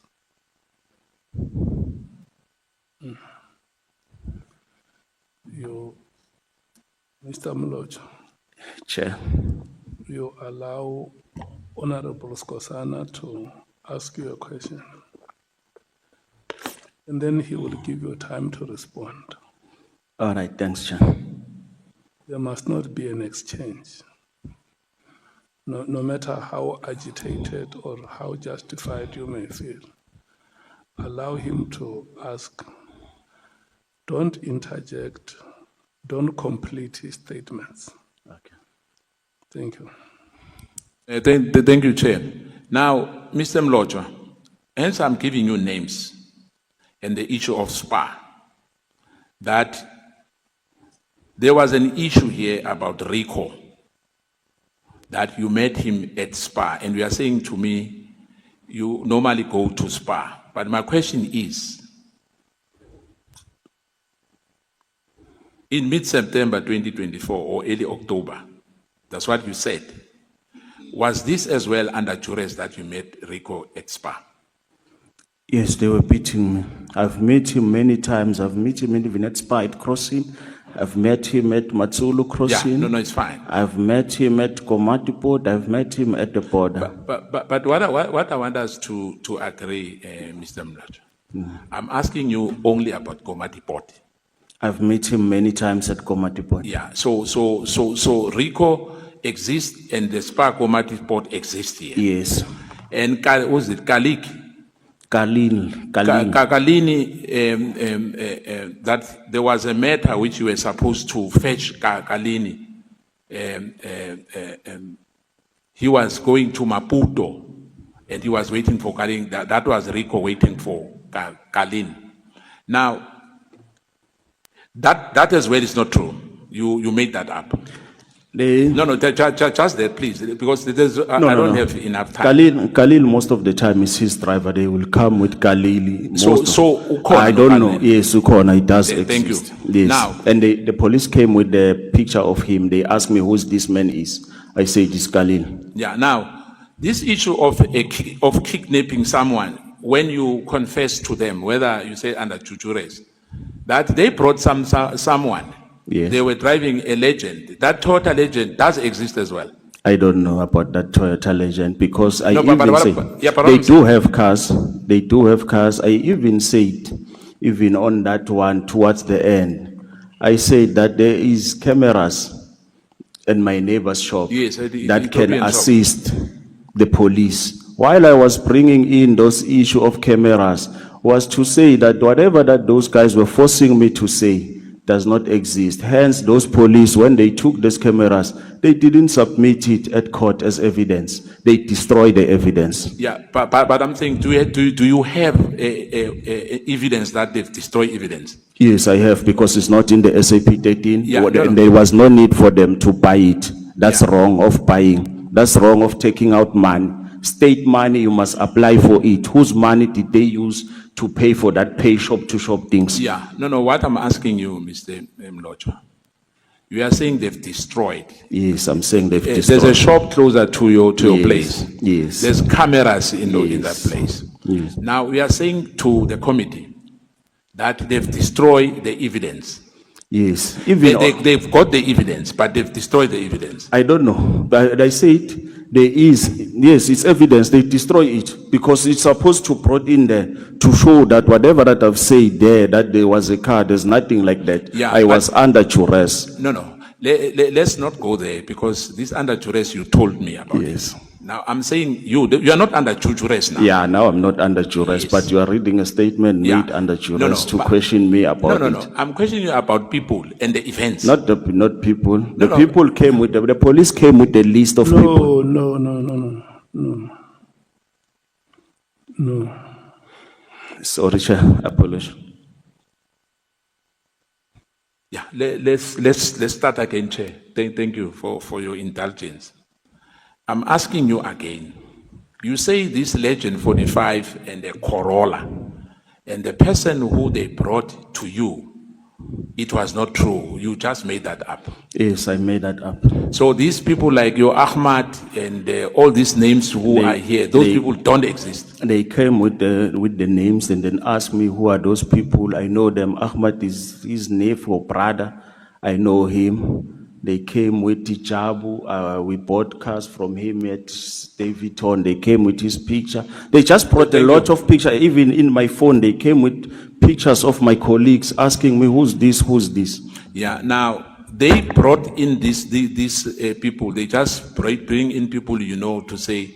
Yes, these so are that the they people can who are- collaborate their narrative.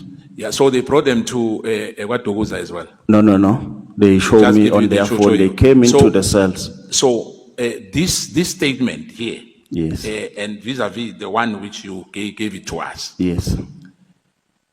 this issue that there was somebody you took to Mozambique is not true. I never took anyone to Neji Mozambique. never kidnapped anyone. I don't know. Is Neji your friend? Yes, but we don't socialize. I know him. So Neji's statement and your statement contradict each other. Do you know that? I don't know. Now, have you ever phoned Rico? Many times. But you say most of the things which I hear are it's not true because you are under duress. But it's yourself who are saying all these things. Yes. So, okay. You did phone Rico. Yes, I phoned him. And you did count the 20,000 rand.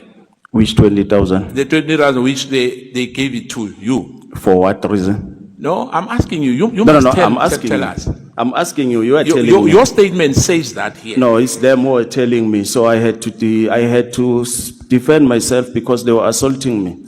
They will come into the cell to take me, so they were assaulting me. So I had to comply. I knew that when we come into court, we will vindicate this matter. Now, there's no lady, there's no South African. Because they gave you a description of a lady. It's not true. You made that up as well. Which lady? The lady who gave you the money. Why should the lady give me the money? Because in a I've plastic got money. Yes, that's not true. So you made that up as well. Yes. So the lady that does not exist. It does not exist. Now let's go again. Who's Puto? Is his brother-in-law. Ukhona naye, or you just made that up as well? Ukona, they come up with the pictures of him. I know him. Now, the story, you fabricated the story about Puto as well here. Which story? No, because they came with the picture. They took a picture of him and Puto at Durban. They said on that day they made a call. So they came with, and then they asked me, who's this man? I said, no, it's Puto. They said, yeah, they made the call. They bought airtime, blah, blah, blah. So we had to, so they told me what I must say there. Otherwise, they are going to kill me. Who was going to kill you? It's those guys there when they were beating me in the upper office. Yeah, but who? I don't know his name. I don't know his name. But you say those guys. What am those police who were there, because there's no names. You don't have I don't names. know their names. When you go to court, those people don't appear in court. They do, but I don't have their details. I know them. No, but in court, remember, there's an applicant. They were not an investigating officer. They were just a supporting team. Can you protect me again? Can I finish this, okay. Mr. Mlocha? I'm saying to you, when you go to court, there's an applicant and there's respondents. Am I right? You are right. Now, in those respondents, who are they? Is General Mkwanazi there? General Mkwanazi was not there when they assaulted me on the 29th of November at Kwatuguza.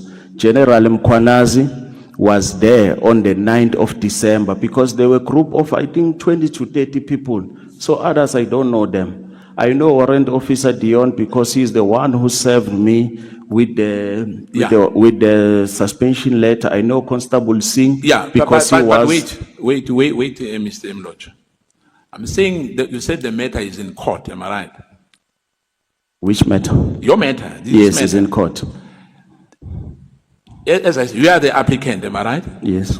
The respondent, who are these respondent? Because it can't be 30 people with no names. It's the Minister of Police. Who else? I think it's the Minister of Police,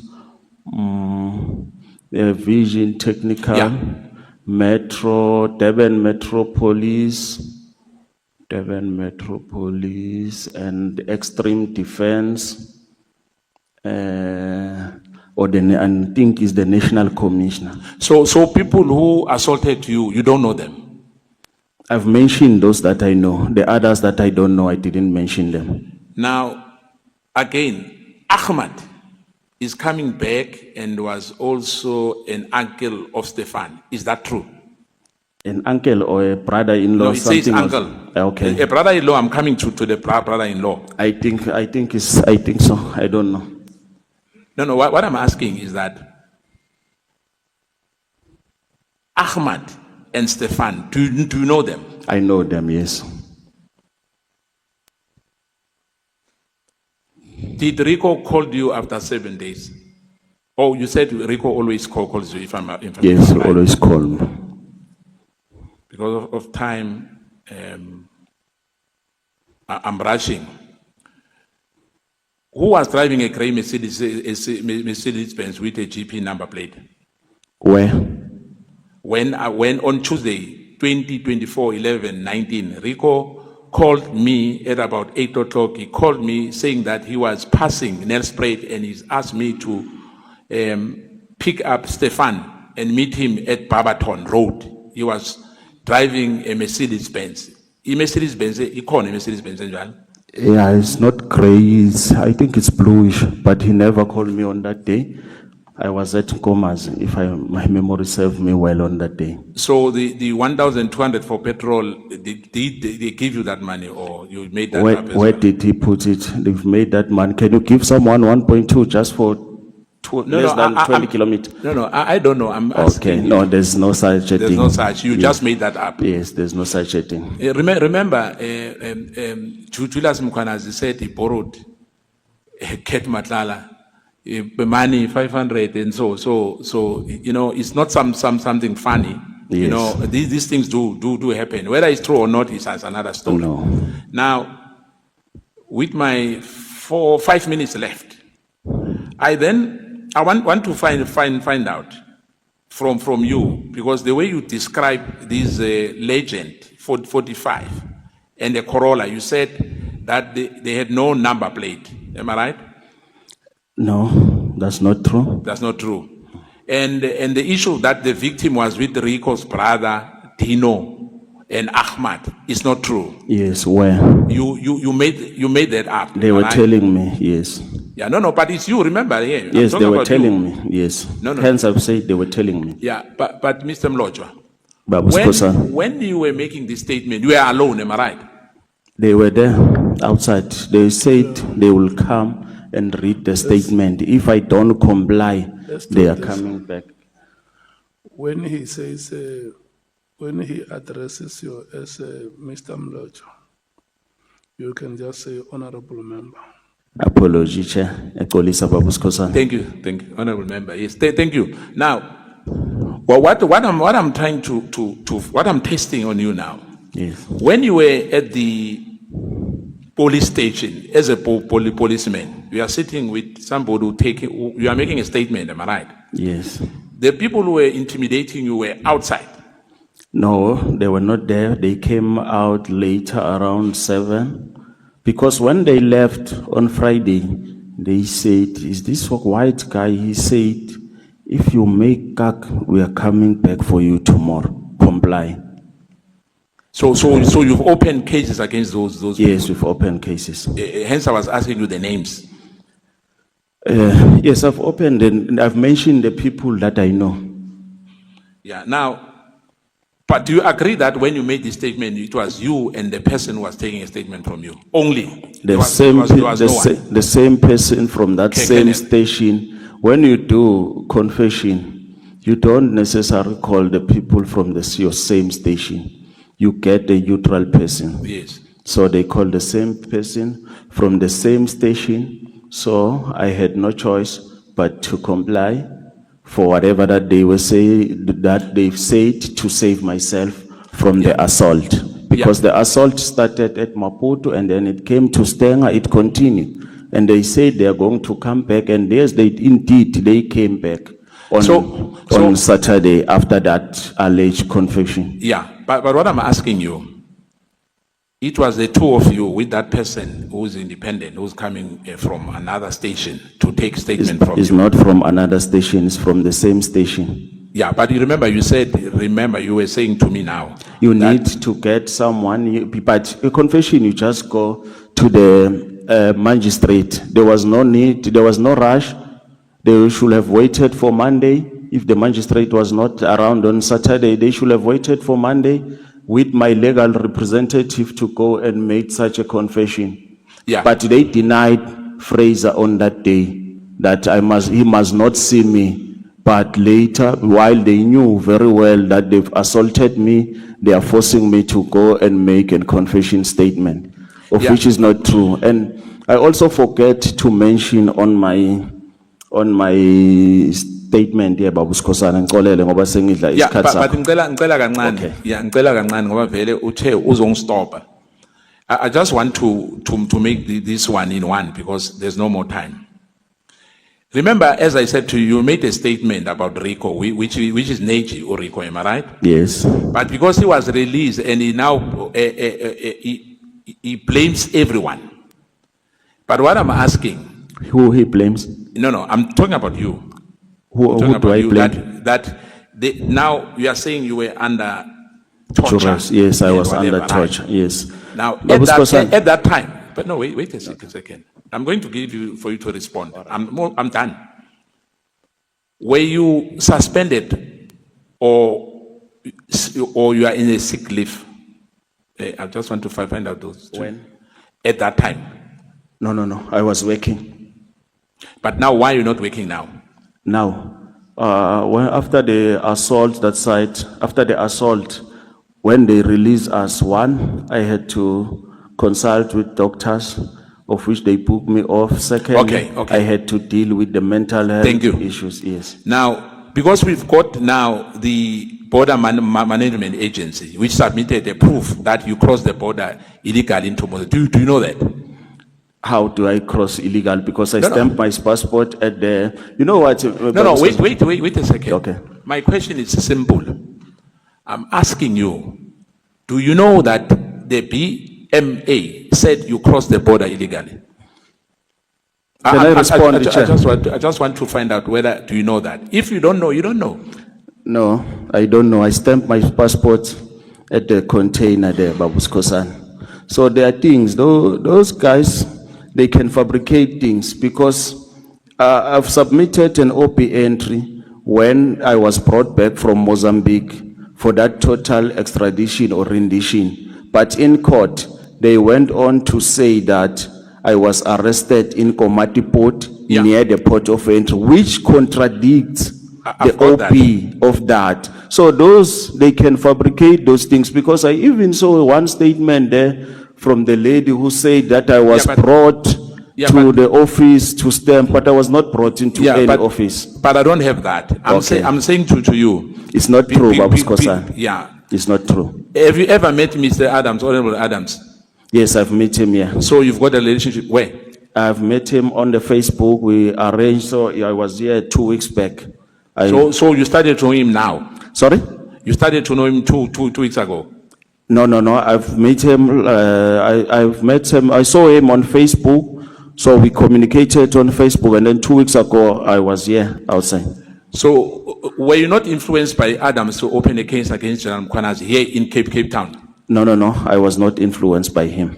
Now, in the statement here, you wrote about Lieutenant General Kukumalo. Yes. Do you have anything against him? No, I don't have anything. He is an accounting officer for crime intelligence. So if the member is doing what is not right, he should call that member into order. He should discipline that member. Failing to do so, it makes... Now, my last one on you. The issue of the border management agents, you are saying to me, yes, when you cross the border... Yes, I stamped my passport. Yeah. Now, you can give us that evidence, and they are giving us an evidence. Then we make up a decision, our own. If General Mendes can provide my passport, we can prove that. Yeah, that's what I'm saying. That look, let me just be straight and simple, Babuskosana. I've got a Mozambique BCI account. Mozambique BCI account, which I access with my passport. So there's no way I can go to Maputo for 3-5 days without that passport because I'm using it to access my funds at BCI. They took my passport. But if you want that, maybe because now I've applied for the new passport, I will go there and apply for the new card of the BCI. Maybe I'll ask the statement. It will reflect that somewhere between those days, before my arrest, between the 20 and 23, I did get inside the bank to withdraw money. So hence I'm saying to you, it means that the rot, if the BMA is misleading this committee and saying that you have crossed the border illegally. Yes. And you are giving us a proof that I will provide that one. I will go to BCI and open and apply for the new card, and then I'll ask the statement which I will provide to the committee. Thank you. Thank you so much. Ngiyabonga, Babuskosan. Honorable Breitenbach. Thank you, Chair. Good morning, sir. Good afternoon, Honorable Member. Indeed, it is afternoon. You have been a policeman for a long time. Yes, Honorable Member. 20 plus years. It's 20. And in this scenario that you have sketched, and I don't know if it's true or not, and it's not for me to decide, but in this scenario that you have sketched, you have done nothing wrong. Yes, I've done nothing wrong. I didn't kidnap anyone. When that kidnapping took place, I was in Komati Port. I will provide the... Fine. You'll find it a lot easier to get along with me in particular if you just answer my questions. All right, thanks, Honorable Ma'am. So you've done nothing wrong. You've been a policeman for 20 years. Do you have a clean record? Yes.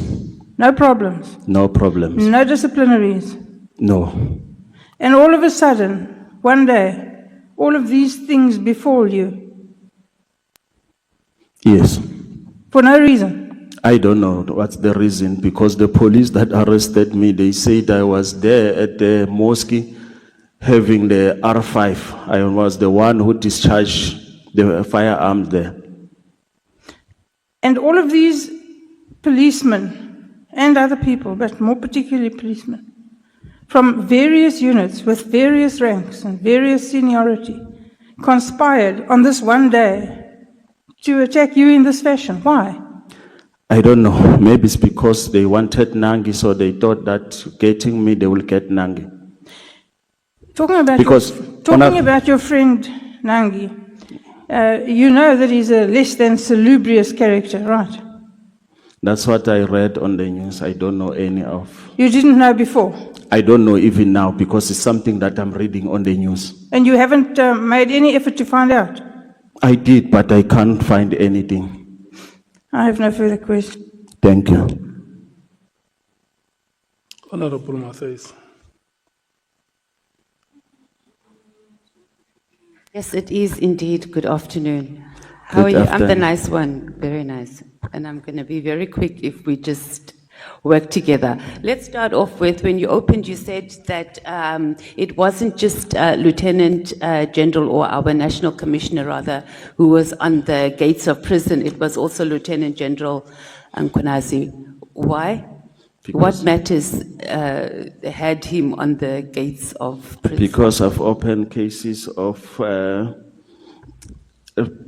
kidnapping, torture, rendition, arson, and defeating the ends of justice, which was opened in February 2024. At Bedford View? Yes, at Bedford View. Oh, no. The Bedford View one, I thought it's 2025.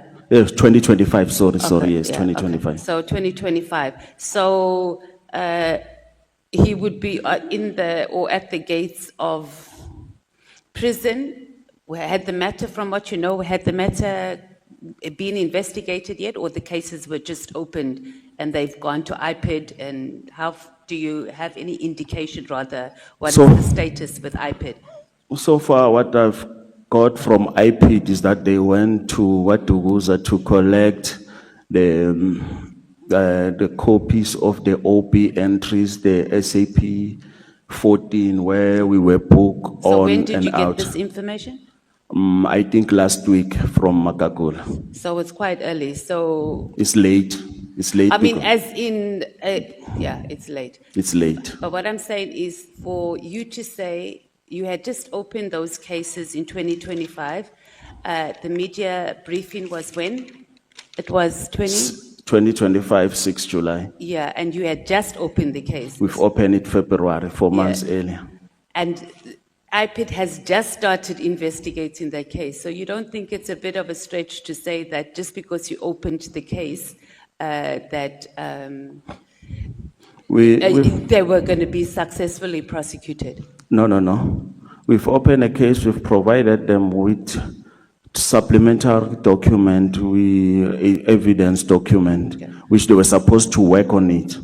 I'm not disputing that. Yes. I'm just saying that you don't think, by you saying that, it is a bit of a stretch that they were already there. Because once a case is opened, and you know, and as you've seen here, both in our ad hoc and the commission, cases just lie there dormant for such a long time. Yeah. So you can concede that it might not have been, if that was the case, it might not have been in relation to your case, because they've only started acting on it, and I'm sure it was because you were coming to appear here, or that you had indicated. I think so. Yeah, okay. But we will, as a committee, I think my colleague said, follow up with IPED on what were the delays. I mean, these are matters that should be prioritized at IPED, especially when we have high-ranking officers involved. So we'll do that. Now, let's talk about Nangi. Is it Nangi? How long have you known him? I've known him from 2008, 2009. So it's quite a long time, and you've been working at the border at the same time? Yes. And he does cross-border business? Yeah, he does. Okay, and then his truckers and stuff stay at your accommodation at the borders? Yeah, it's only started after, I think, 2018, yes. So do you think, as a law enforcement officer, you should be involved with the business person? Number one, that you don't really know whether he's trafficking children or what it is he's actually trafficking. You actually said you didn't even know that he's known as the kingpin, kidnapping No, I said I've kingpin. read on the newspaper Since I've known him, he has never been arrested except for one in 2023, where he was arrested for the extradition request from Mozambique, even though that case was thrown out of court because South African refused to release, Yeah. to extradite him to Mozambique, and that even that case, that site was withdrawn. Okay, but even on that case, I think as a committee, we must also just write, I think it would be the Department of Justice, because it says that the extradition was not granted because it didn't meet the criteria. So we Yes. must be able to find out which criteria did it not meet and what did Mozambique want him for as well, because that will speak to that. But outside of that, I just want you to follow me with this as well, because it looks a bit, and you need to clarify the Okay. cloud that hangs over there, right? You led a team at a border. Sorry? You led a SAPS team at No, border I control. don't lead a team. What was your role at border control? I'm just a junior member. It's So a captain you're who's leading the team. Oh, okay, so you were there at the border control. Yes. Then you are involved, or a person comes and you get business from him who does cross-border business, and you don't know anything about him, and he stays there. And we also know that here in South Africa, people that are doing illegal activities, criminal activities across the border, they need to capture our criminal justice system. Yes. So tell me, how are you sure that you were not captured by this man? I was not captured because I'm not doing him any favor. Yes. So nobody's going to come and we're not going to get any evidence of there being They any must bring engagement, it on. because you even had him staying there, while he's No, driving. he's never been to my house. He's Not never him, been. but you said Yes. his workers do, okay. Yes. And you don't know anything whether he does trafficking, cross-border trafficking, or anything like that? No. No. So tell me, how is it that, and my colleague also touched on it, and yesterday we also struggled with the witness of Mr. Chetty as well. Why you? I don't know because It can't be that. It No, can't just be I've that. stated clearly because even on the 10th of September, Mm. when this thing started, the 10th of September, when this KZN guy was kidnapped, I was in Komati Port. My shift was just ended at 18 hours. This guy was kidnapped at 19. Okay, we're not disputing No, that, no. right? I'm just taking you through. So he was taken around 7:30. Okay, so And I'm not. when you go through the I want chart- you answering something that I'm not. Okay, I don't know. asking, I right? don't know, Honorable Okay, Member. because Yes. this is Mr. Chetty also said for a long time Yes, that he I didn't don't know. and then later he conceded it was because, and it doesn't mean that it was right or wrong for them to Yes. target you, but generally there has to be some smoke somewhere. No, I don't for know, it to Honorable happen. Member. I So- think they must come and clarify that. I don't know. So you don't think it has anything to do with this exact kingpin that you had a relationship, well, I don't know if you want to call it a relationship, but you knew and you had some business arrangements with him. And that could be the link why they identified you. I don't know, and I cannot call him a kingpin because he has never No, been but you can't say charged that. and sentenced. Yeah, but now you're here and you're even defending No, him. I'm You not don't defending. know. I'm not defending. I'm just saying because you are saying maybe it's because of my close relationship with the kingpin. What they are saying. Yes. So what I'm saying to you, what I know is that he's not a kingpin. He has never been arrested and charged for Okay, that. I know that Yes. you said So that. okay. Yes. But there's a lot of people that haven't been arrested and charged, and they are known. For example, we have a situation here, or in the country, of Makhala. Yes. Right? Apparently, everybody knows if you go to Tshwane and whatever, they call him, what is it, John Wick? Yes. But he's got very few charges, and the last one, he's got a string of cases that have been opened. But Okay. it's not, so it's not unusual. This is why we're having this ad hoc, this is why we have this commission. It's not unusual for people that are heading organized crime syndicates and whatever it is to not be arrested for a very, very long time. It's an international thing that happens. So yeah, we agree that he hasn't been charged, etc. But you don't just get a reputation like that if there's no smoke. So I'm just saying that it might be because of that link. Okay? All right. Thank so you, we can Honorable move on. Member. But what I do, Okay, we've covered that. On the matter of torture, I think also as a committee we must write to correctional services and request medical records, because you Yes, said please. that they went to do that. But I'm sure IPID would also be doing that if they are advancing their case. You also said that there should be a Section 205. I don't think it's something necessarily the committee needs to do, but we can ask IPID if that's something that is part of their investigation. I'm sure they're not going to want to provide us too much information that is going to affect the processing and the thing of their cases. Chair, I also just think that also to help us in our deliberations and that it's not just random. Did you opened a case also against Warrant Officer Dion in 13, you don't have a surname for him, 13.2. He was one of the drivers, I think. Warrant Officer 13 point? 13.2. No, he's the one who booked us from Yeah, lawful so you didn't custody. open anything. I think he's also listed on the Berford View case. Okay, but Yes. you're not sure. But as a committee, we can also write to him to answer. He's been mentioned here, so he must be able to respond. I don't know if the Secretariat are taking all these notes, or I must be, again, later on this evening, I must write the whole list of our follow-ups that we need. So, because that's going to help us get clarity. And then also Lieutenant Colonel Dina Govender. We must also Yes. get a statement from him responding to specific questions on matters that you've raised here.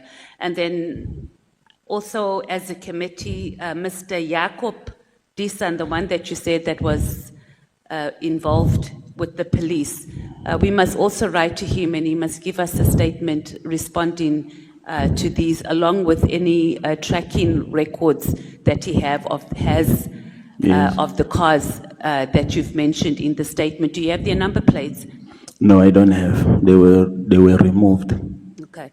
I think we've dealt with the issue of the extradition matter. In terms of the torture, etc., on your point 14, we can also write to SAPS to respond to those allegations and how those things worked out, because it can't be that that needs to happen.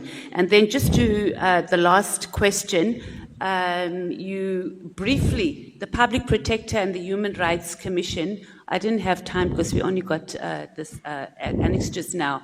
They didn't even investigate. They just said the matters with the police because They you had already referred opened to the case. IPID.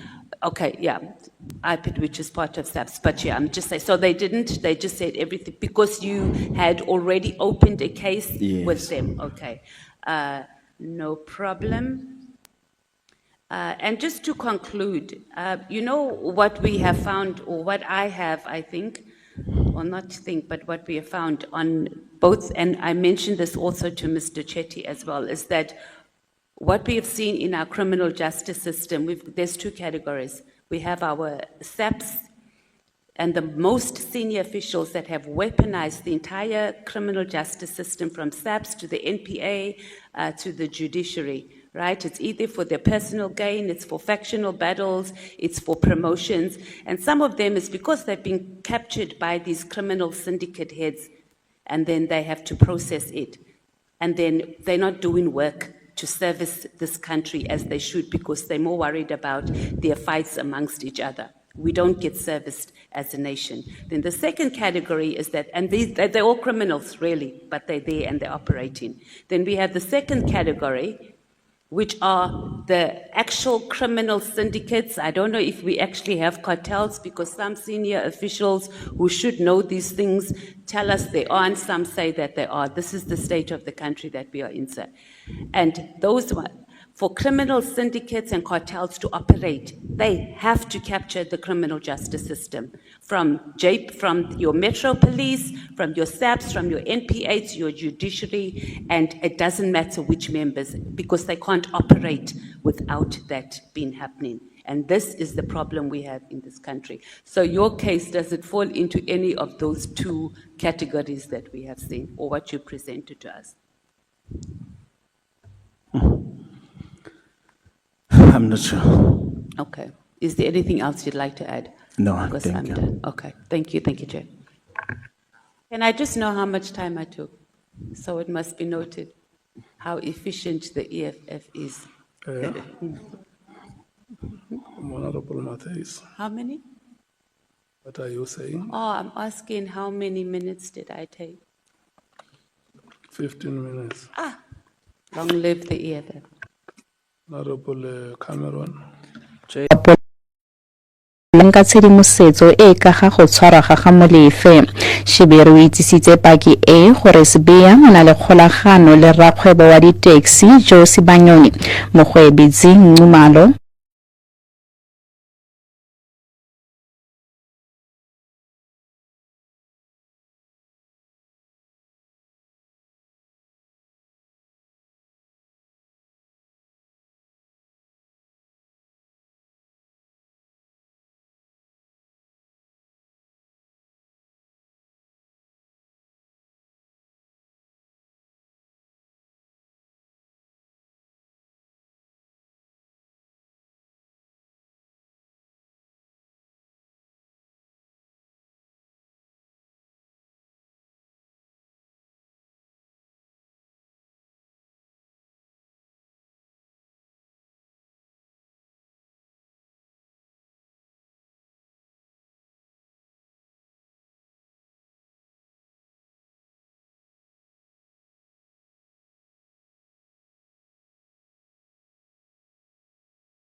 When he was asked why suspicion, he said his gut feeling.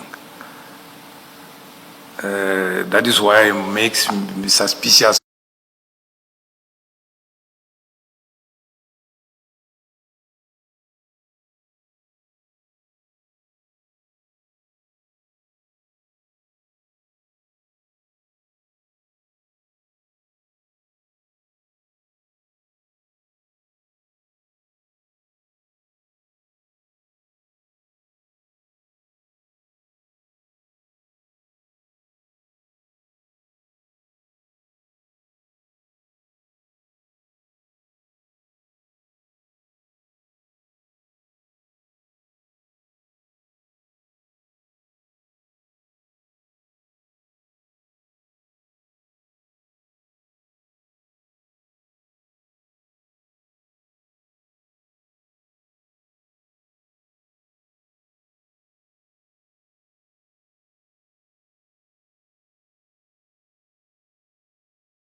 there was a bank, but once you are about to pass out, they will release you. He also saw him. So He was also wearing a black or navy t-shirt with short and sandals. I think it's Lico Sport, if I'm not mistaken. That's the one point of clarity that I couldn't make out. I wanted to be sure that you saw him. Yes, I saw him. I can confirm that. There is a mention of a recording of the phone call where the police is threatening or something like that to the wife of, is it Nenji's wife? Yes, it was me. Where's the recording? It's from part of the evidence of the affidavit that is on the case 143. I think if the committee want, they can request it from IPD, because IPD has been provided with that recording. The actual recording. With the recording and the transcripts. All right. Okay. Now, what makes me, when we look strictly at evidence, what satisfies me about your motive, because we must test your motive. Are you doing this because you are sent here to make General Mkanazi look bad? We must test that motive. Now, what satisfies me that that's possibly not the case, I can't say for sure, but what convinces me that it's possibly not the case is, number one, the case you've opened against General Mkanazi was February 2025, correct? That's correct, Honorable Ma'am. Now, if it was 2025 February, the press conference was done July 2025. If you opened up a case against General Mkanazi after July, do you see why that would have made your motive questionable? Yes, that's true. But because it was before, it satisfies me that your motive here today is not to make General Mkanazi bad, but rather to come and say, this is my experience. The second thing that makes me believe that your motive is not to do so is you did not initially plan to come here. Yes, that's true. Explain why ultimately you decided to come. It was after the testimony of Kat Matlala at Hoshimampuru where our matter was touched. So I just felt that no, I must come before the committee to assist the committee and also clear my name. So if that did not occur on that day, you would not have been here. No, I was still gonna make the submission because I thought maybe the committee will call us because General Mkanazi has made defamatory statement about me and when he said my house was used for criminal activities. When he said my house was used for criminal activities, it's a defamatory statement. Because what I know about me is that people, when they come even into my house, they come for help.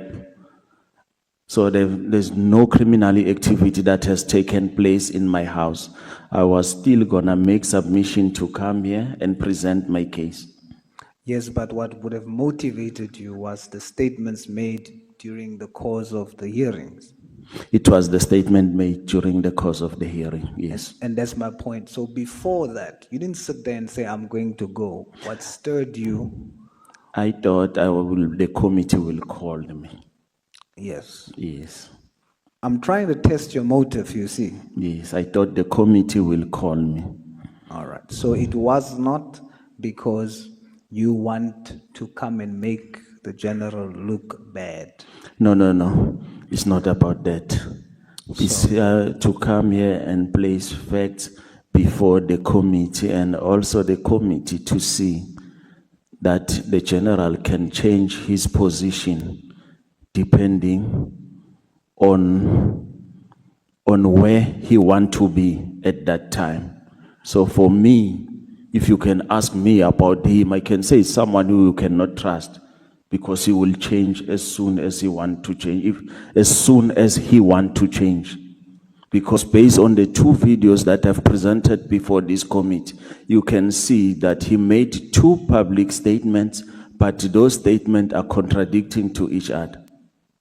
Yes, so I'm going to spend the next 20 minutes of my time just properly putting on record what is factual that you have supporting documents for. I'm not a forensic investigator. We will then have the record used for them to go test and verify everything that you have. I'm going to assist in that way.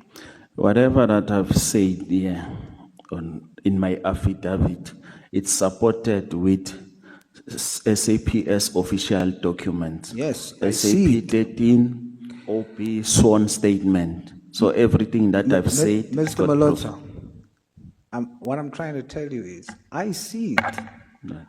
Everything I do is based on evidence, not personality. Yes. I don't know you. We've never met. Yes. For me, is what I see in front of me. But South Africa doesn't see what I see.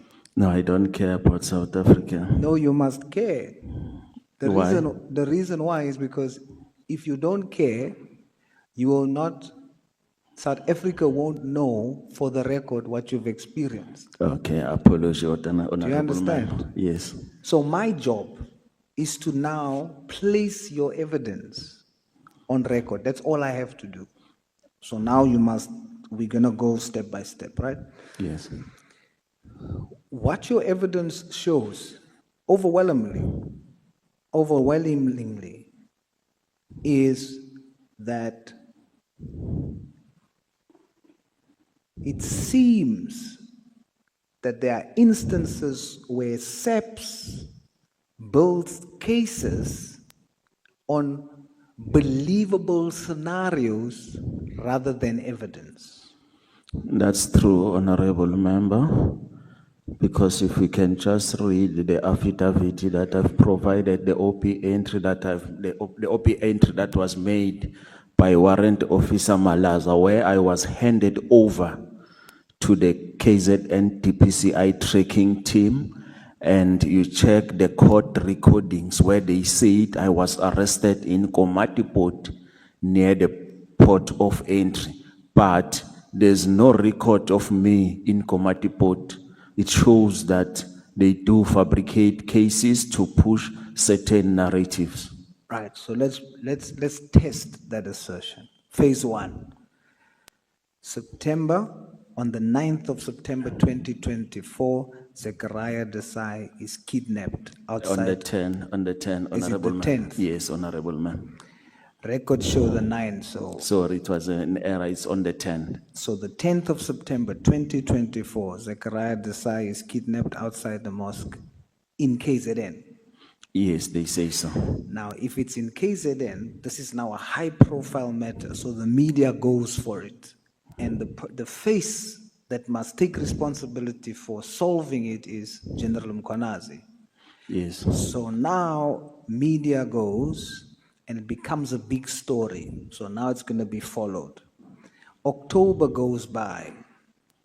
November, police fails to locate Desai. Now pressure is mounting from the community and the Desai family. Now they need to find someone. This is just theory. It must be tested. I'll be testing your assertion. Now they need to find someone to make it believable, is what you are saying. Now you have Nanji. He was arrested in January 2023 on an Interpol warrant as a Mozambican kidnapping kingpin. So that image will stick. It will be believable if you pin the kidnapping of Zechariah Desai on Nanji, it's going to be believable. So and remember, this is theoretical. Yes. Must be tested. So he's taken Say, this will make it believable because there's already a 2023 Interpol issue on kidnapping cross-border. But now it has to stick. Who are they going to then use to build this evidence against Nenji? They must get you. That's true. You are not just a person, you are also a police officer. So now it will look like Nenji had an inside link inside the police. So they're banking on the fact that if they torture Nenji and they torture you, you are going to be the one that says, it's Nenji that kidnapped Desai. Hopefully when you do that, it now goes out in the news, the kidnappers has been arrested and caught. These are because now, already when you appear in court, it's all over the news. Correct? Correct, Honorable Ma'am. Phase 2, you get to be tortured. Your house is announced as having had evidence, but now they can't find anything because the community burned it. True. So now building this narrative. That's on 20 November 2024. 9 December, the torture starts.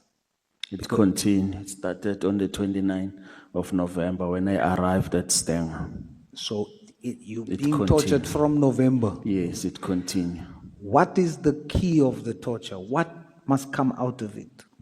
The torture, I must say, Nangi is the one who has kidnapped the Indian, the business person of Stenger.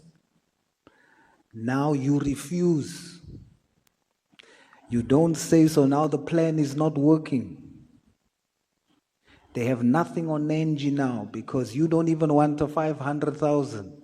Yes, Honorable Ma'am. Allegedly, because I wasn't there. I don't know if it was true. No, it's true. It's your version. So you refuse. You don't want 500,000. You don't want to say Nenji is in kidnapping. January 22nd. Now this is now facts. Yes. On the 22nd of January, the National Prosecuting Authority withdraws the case against you. Yes, that's true, Honorable Ma'am. In other words, what we have now factually is that the NPA is saying police got the wrong people. That's true, Honorable Ma'am. Now there's no case no longer against you. You are no longer the kidnappers. But Zechariah Desai is still kidnapped. That's and then, February 2025, you then go and you open up a case, yourself and Nenji. Yes. After your case is withdrawn, yes. You open up a case against General Mkwanazi and others.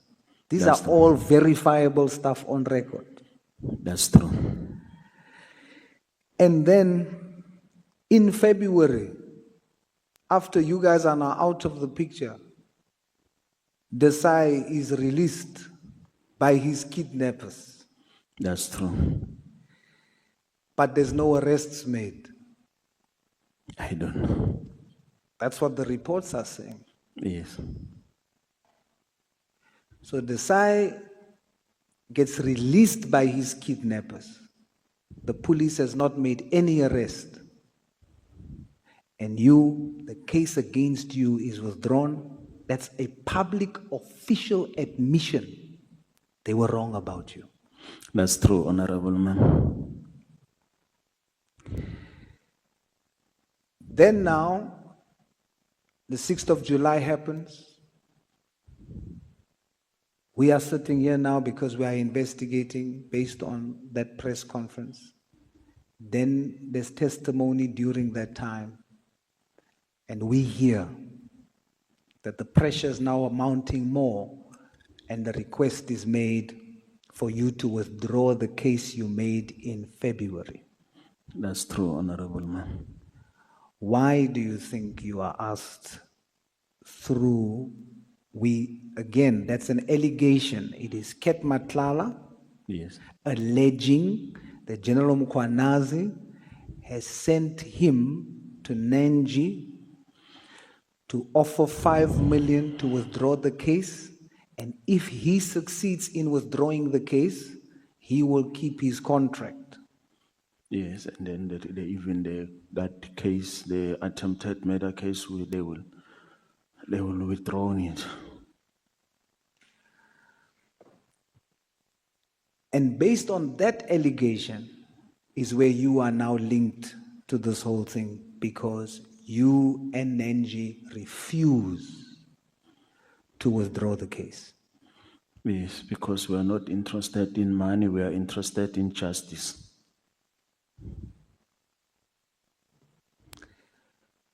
You say you had to go for psychological therapy, etc. Is this because of the torture? Yes, it's because of the torture. Now, your testimony makes it plausible to believe the allegation that at times high-profile cases is based on believability rather than evidence. And innocent people are being used to frame a narrative in the public domain of a case being solved, yet innocent people are tortured, are hurt, whilst the real kidnappers, to date, the real kidnappers of Zechariah Desai is still not arrested. That's true. You're going to have my last few minutes. I want you to be very honest. You a police officer. You a cop. You understand national duty. What do you want to say to your fellow colleagues? And specifically based on your experience, what do you want to say to General Mkhwanazi? I think at this point of time, I've got nothing to say to the colleagues. To General Mkhwanazi, when he comes here, he must come with evidence that my house was indeed used for criminal activities. That's number one. He must provide this on this committee with proof and list of cases that was happening at my house. Two, he must come with the proof that the kidnapped victim was kept at my house. Because on the other hand, he says that they couldn't get evidence, the house was burned before. So he must just come here and say it. What is those allegations based on? I'm not gonna be like him, rushing to court for the defamatory statement, because I'm coming from the school of thought that says that who allege must prove. I'll be happy if the general will come before this committee with all the list of the criminal activities that were taking place at my house. Thank you. Mr. Mlotshwa, I must say to you, and I must say to South Africa, that you are one of the first people who made allegations, who made claims, and you brought evidence. And all my colleagues here have sight of what I have sight of. Everything you have said, except for SHM09, that is with iPad. That's one, but also except for the torture, we can't say for sure that's how it happened, if we are honest. But everything else that you have said is here. Thank you. So I want to thank you, because we've had senior generals made allegations and did not produce evidence. You produced evidence for everything that you have said, and for that I want to say Thank you, and all the best. Thank you, Honorable Man. Thank you, Chairperson. Thank you so much, Honorable Sauls and Mr. Mlocha. Honorable Cameron. Thank you, Chair. I quickly followed up with border policing. They say that you've been booking off sick to avoid facing departmental cases, hence the suspension of the salary. If that is the case, so I mean, you've travelled here now, so then surely to have it reinstated, and by the sounds of things, you've got evidence to prove your case. Wouldn't you go back in order for them to then reinstate it and get back to business? Yeah, that's just a question of clarity. Thanks, Chair. Can I answer, Chair? Yes, you can answer. Okay.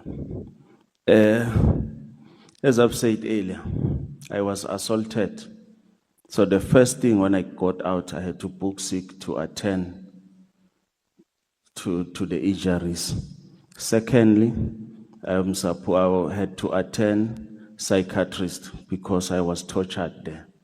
Thirdly, I'm not running away for any disciplinary hearing. I've seen these charges. One of the charges, they say that I facilitated the movement of the Indian from South Africa to Maputo. The question that I will pose to you is, where was Zachariah Desai found? Was he found in Maputo or in South Africa? The second charge there, they say that I've made a ransom call through the border. But me, the extortion case that I was charged for, they said the ransom call was made in Durban. So I'll wait for them to come and prove which number that I've used to make that call at the border, because they said I've made the call through the border. And then the third one, they said I've kept an Indian at my house. They raided my house. They didn't find anything. I'll face those charges if they are there. I'm not running away from anything. I had to deal with my mental health issues first before I can go back to work. Thank you. So I've got one more question for clarity. You said a lot of things now. My question remains, if you're not running away, why don't you just go to the disciplinary? You answered everything except my question. I was still on sick leave. Okay, but you're not on sick leave anymore. Why don't you just go and face it? They are not paying me. I'll go the day they pay me. But then sorry, but that's not constructive. That's not how it works for any police member. How it's work? Because they are paying me even when I'm on leave, when I'm on sick. The moment I book on sick, it means I'm back at work. The moment I made that entry on the OP, it means I'm at work. Chair, I'm not going to debate it. All right, thank you. The point is we need to be constructive. Thank you, Chair. Thank you, Honorable Ma'am. Honorable Skosana. Thank you, Chair. I just wanted to make clarity because Honorable Saul said that he is the first person who ever gave us evidence. Let's put that matter into perspective. What we have here is an information which we are given by Mr. Mlocha, like anybody else. We are still going to test the veracity of everything which we were given. Maybe, hence I was saying earlier, when I was having Mr. Mlocha, that there's evidence as well, which I was reading here. And as I'm saying, all this information which we are given here is not yet an evidence which we can say we are going to judge people on that. We are having an information, we're still going to deliberate all this information we were given by every witness who came before us. So I think it would be misleading to say, because we have this, no one has ever gave us this. Thank you, Chair. Let's not debate. No, it's not debate, Chair, but I've got to also state for the record the clarity on what Honorable Skosana is saying I've made, because that's my name. So we must be very clear, number one. That is what I was saying to Honorable Skosana, that what he's doing now, Yes. he is debating the matter. I was not preempting what you were going to say. My apologies, Chairperson. Will you allow me? No, I must allow you. Thank you, Chairperson. Honorable Skosana, verbatim I said he is one of the only ones that brought evidence. And when I speak of evidence, I mean, when he says a man was kidnapped, you can go on record, we will see there's evidence the man was kidnapped. When he says he opened a case in February 2025, there is a case number for February 2025. That's evidence. You can go to that record.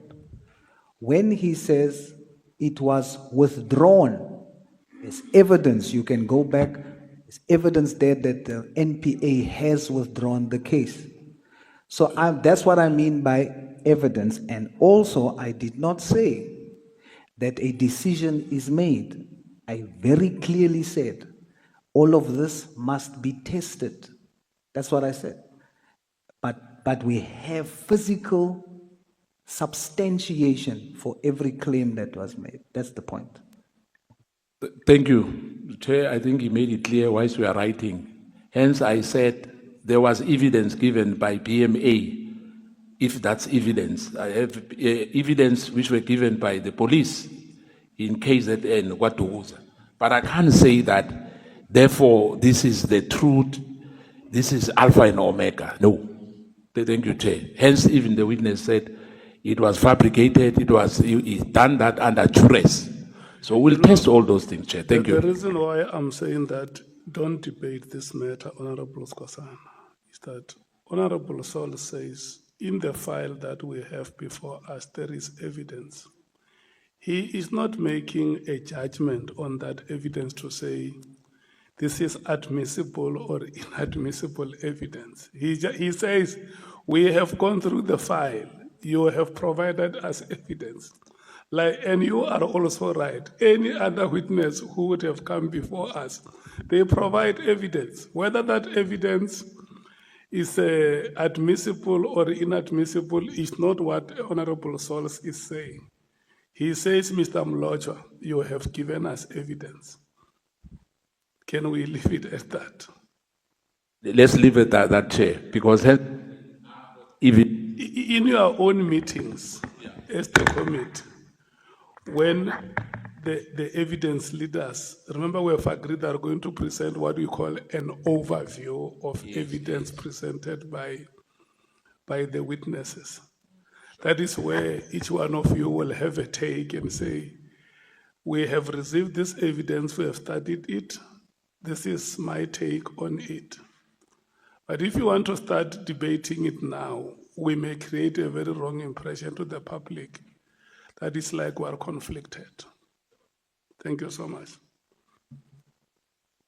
It's now 13:35. Mr. Mlocha, we have come to the end of our interaction. Let me check with Advocate Mkhize if you have. Thank you, Chair. I have no further questions. Thank you so much. Mr. Mlocha, what is your parting shot? Sorry, Chair? What is your parting shot? No, don't have anything to say. Okay. Thank you so much for making yourself available to come and share what you have with us. And I also want to thank you for staying until this moment when the chairperson has to release you from your oath. You are now released. You are no longer under oath.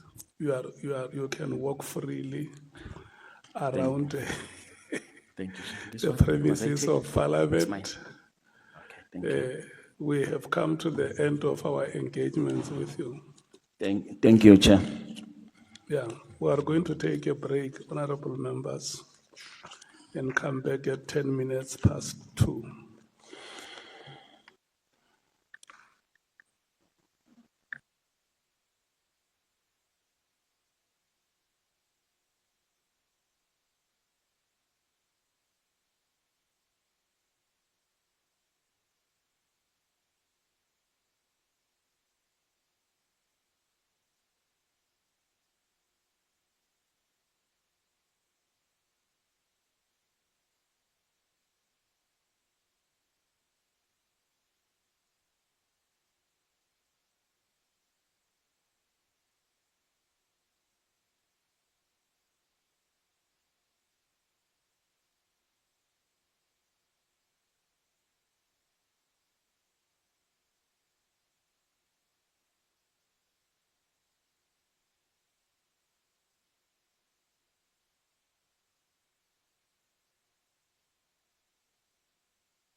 I can't hear you. You are very far from where I am.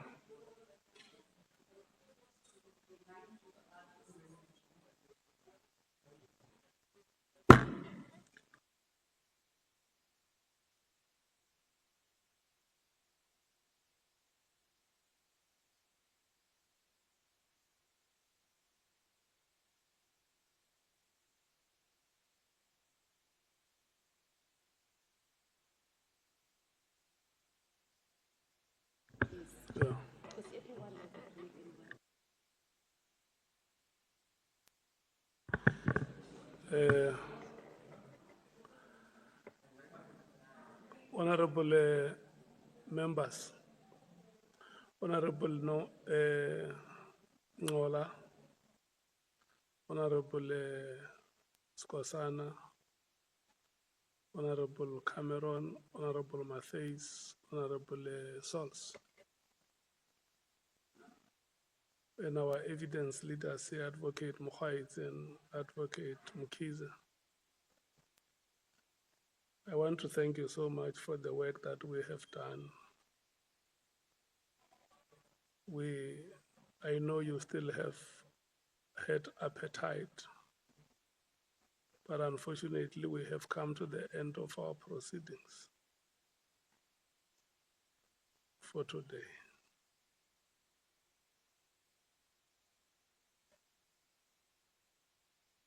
And I must release you now. It's a Friday. You members of parliament have been paid today. If there is anybody who depends on you, must know that today you have been paid. When you are a leader, you must be transparent.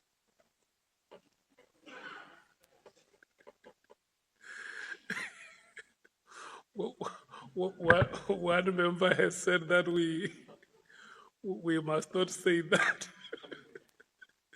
because people think that you are volunteering. You are not. You must take your filial obligations very seriously because the bar of leadership is very high. We can't have a leader in this country who is being paid and those who depend on him are under impression that he's volunteering. That can never be leadership. And Honorable Cameron, we want to wish your daughter a happy birthday today. You must go there and be with her and show her that you are her father. Yes. That's very, very important.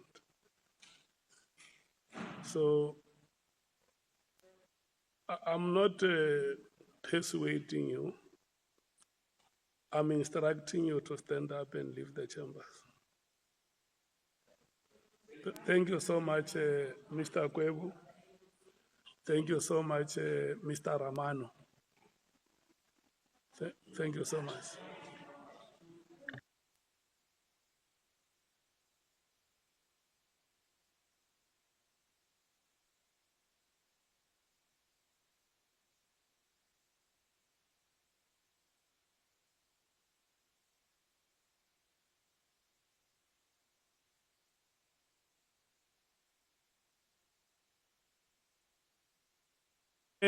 Honorable members, remember General Masamula is coming here next week, Monday and Tuesday, 10 o'clock. Tuesday, 10 o'clock.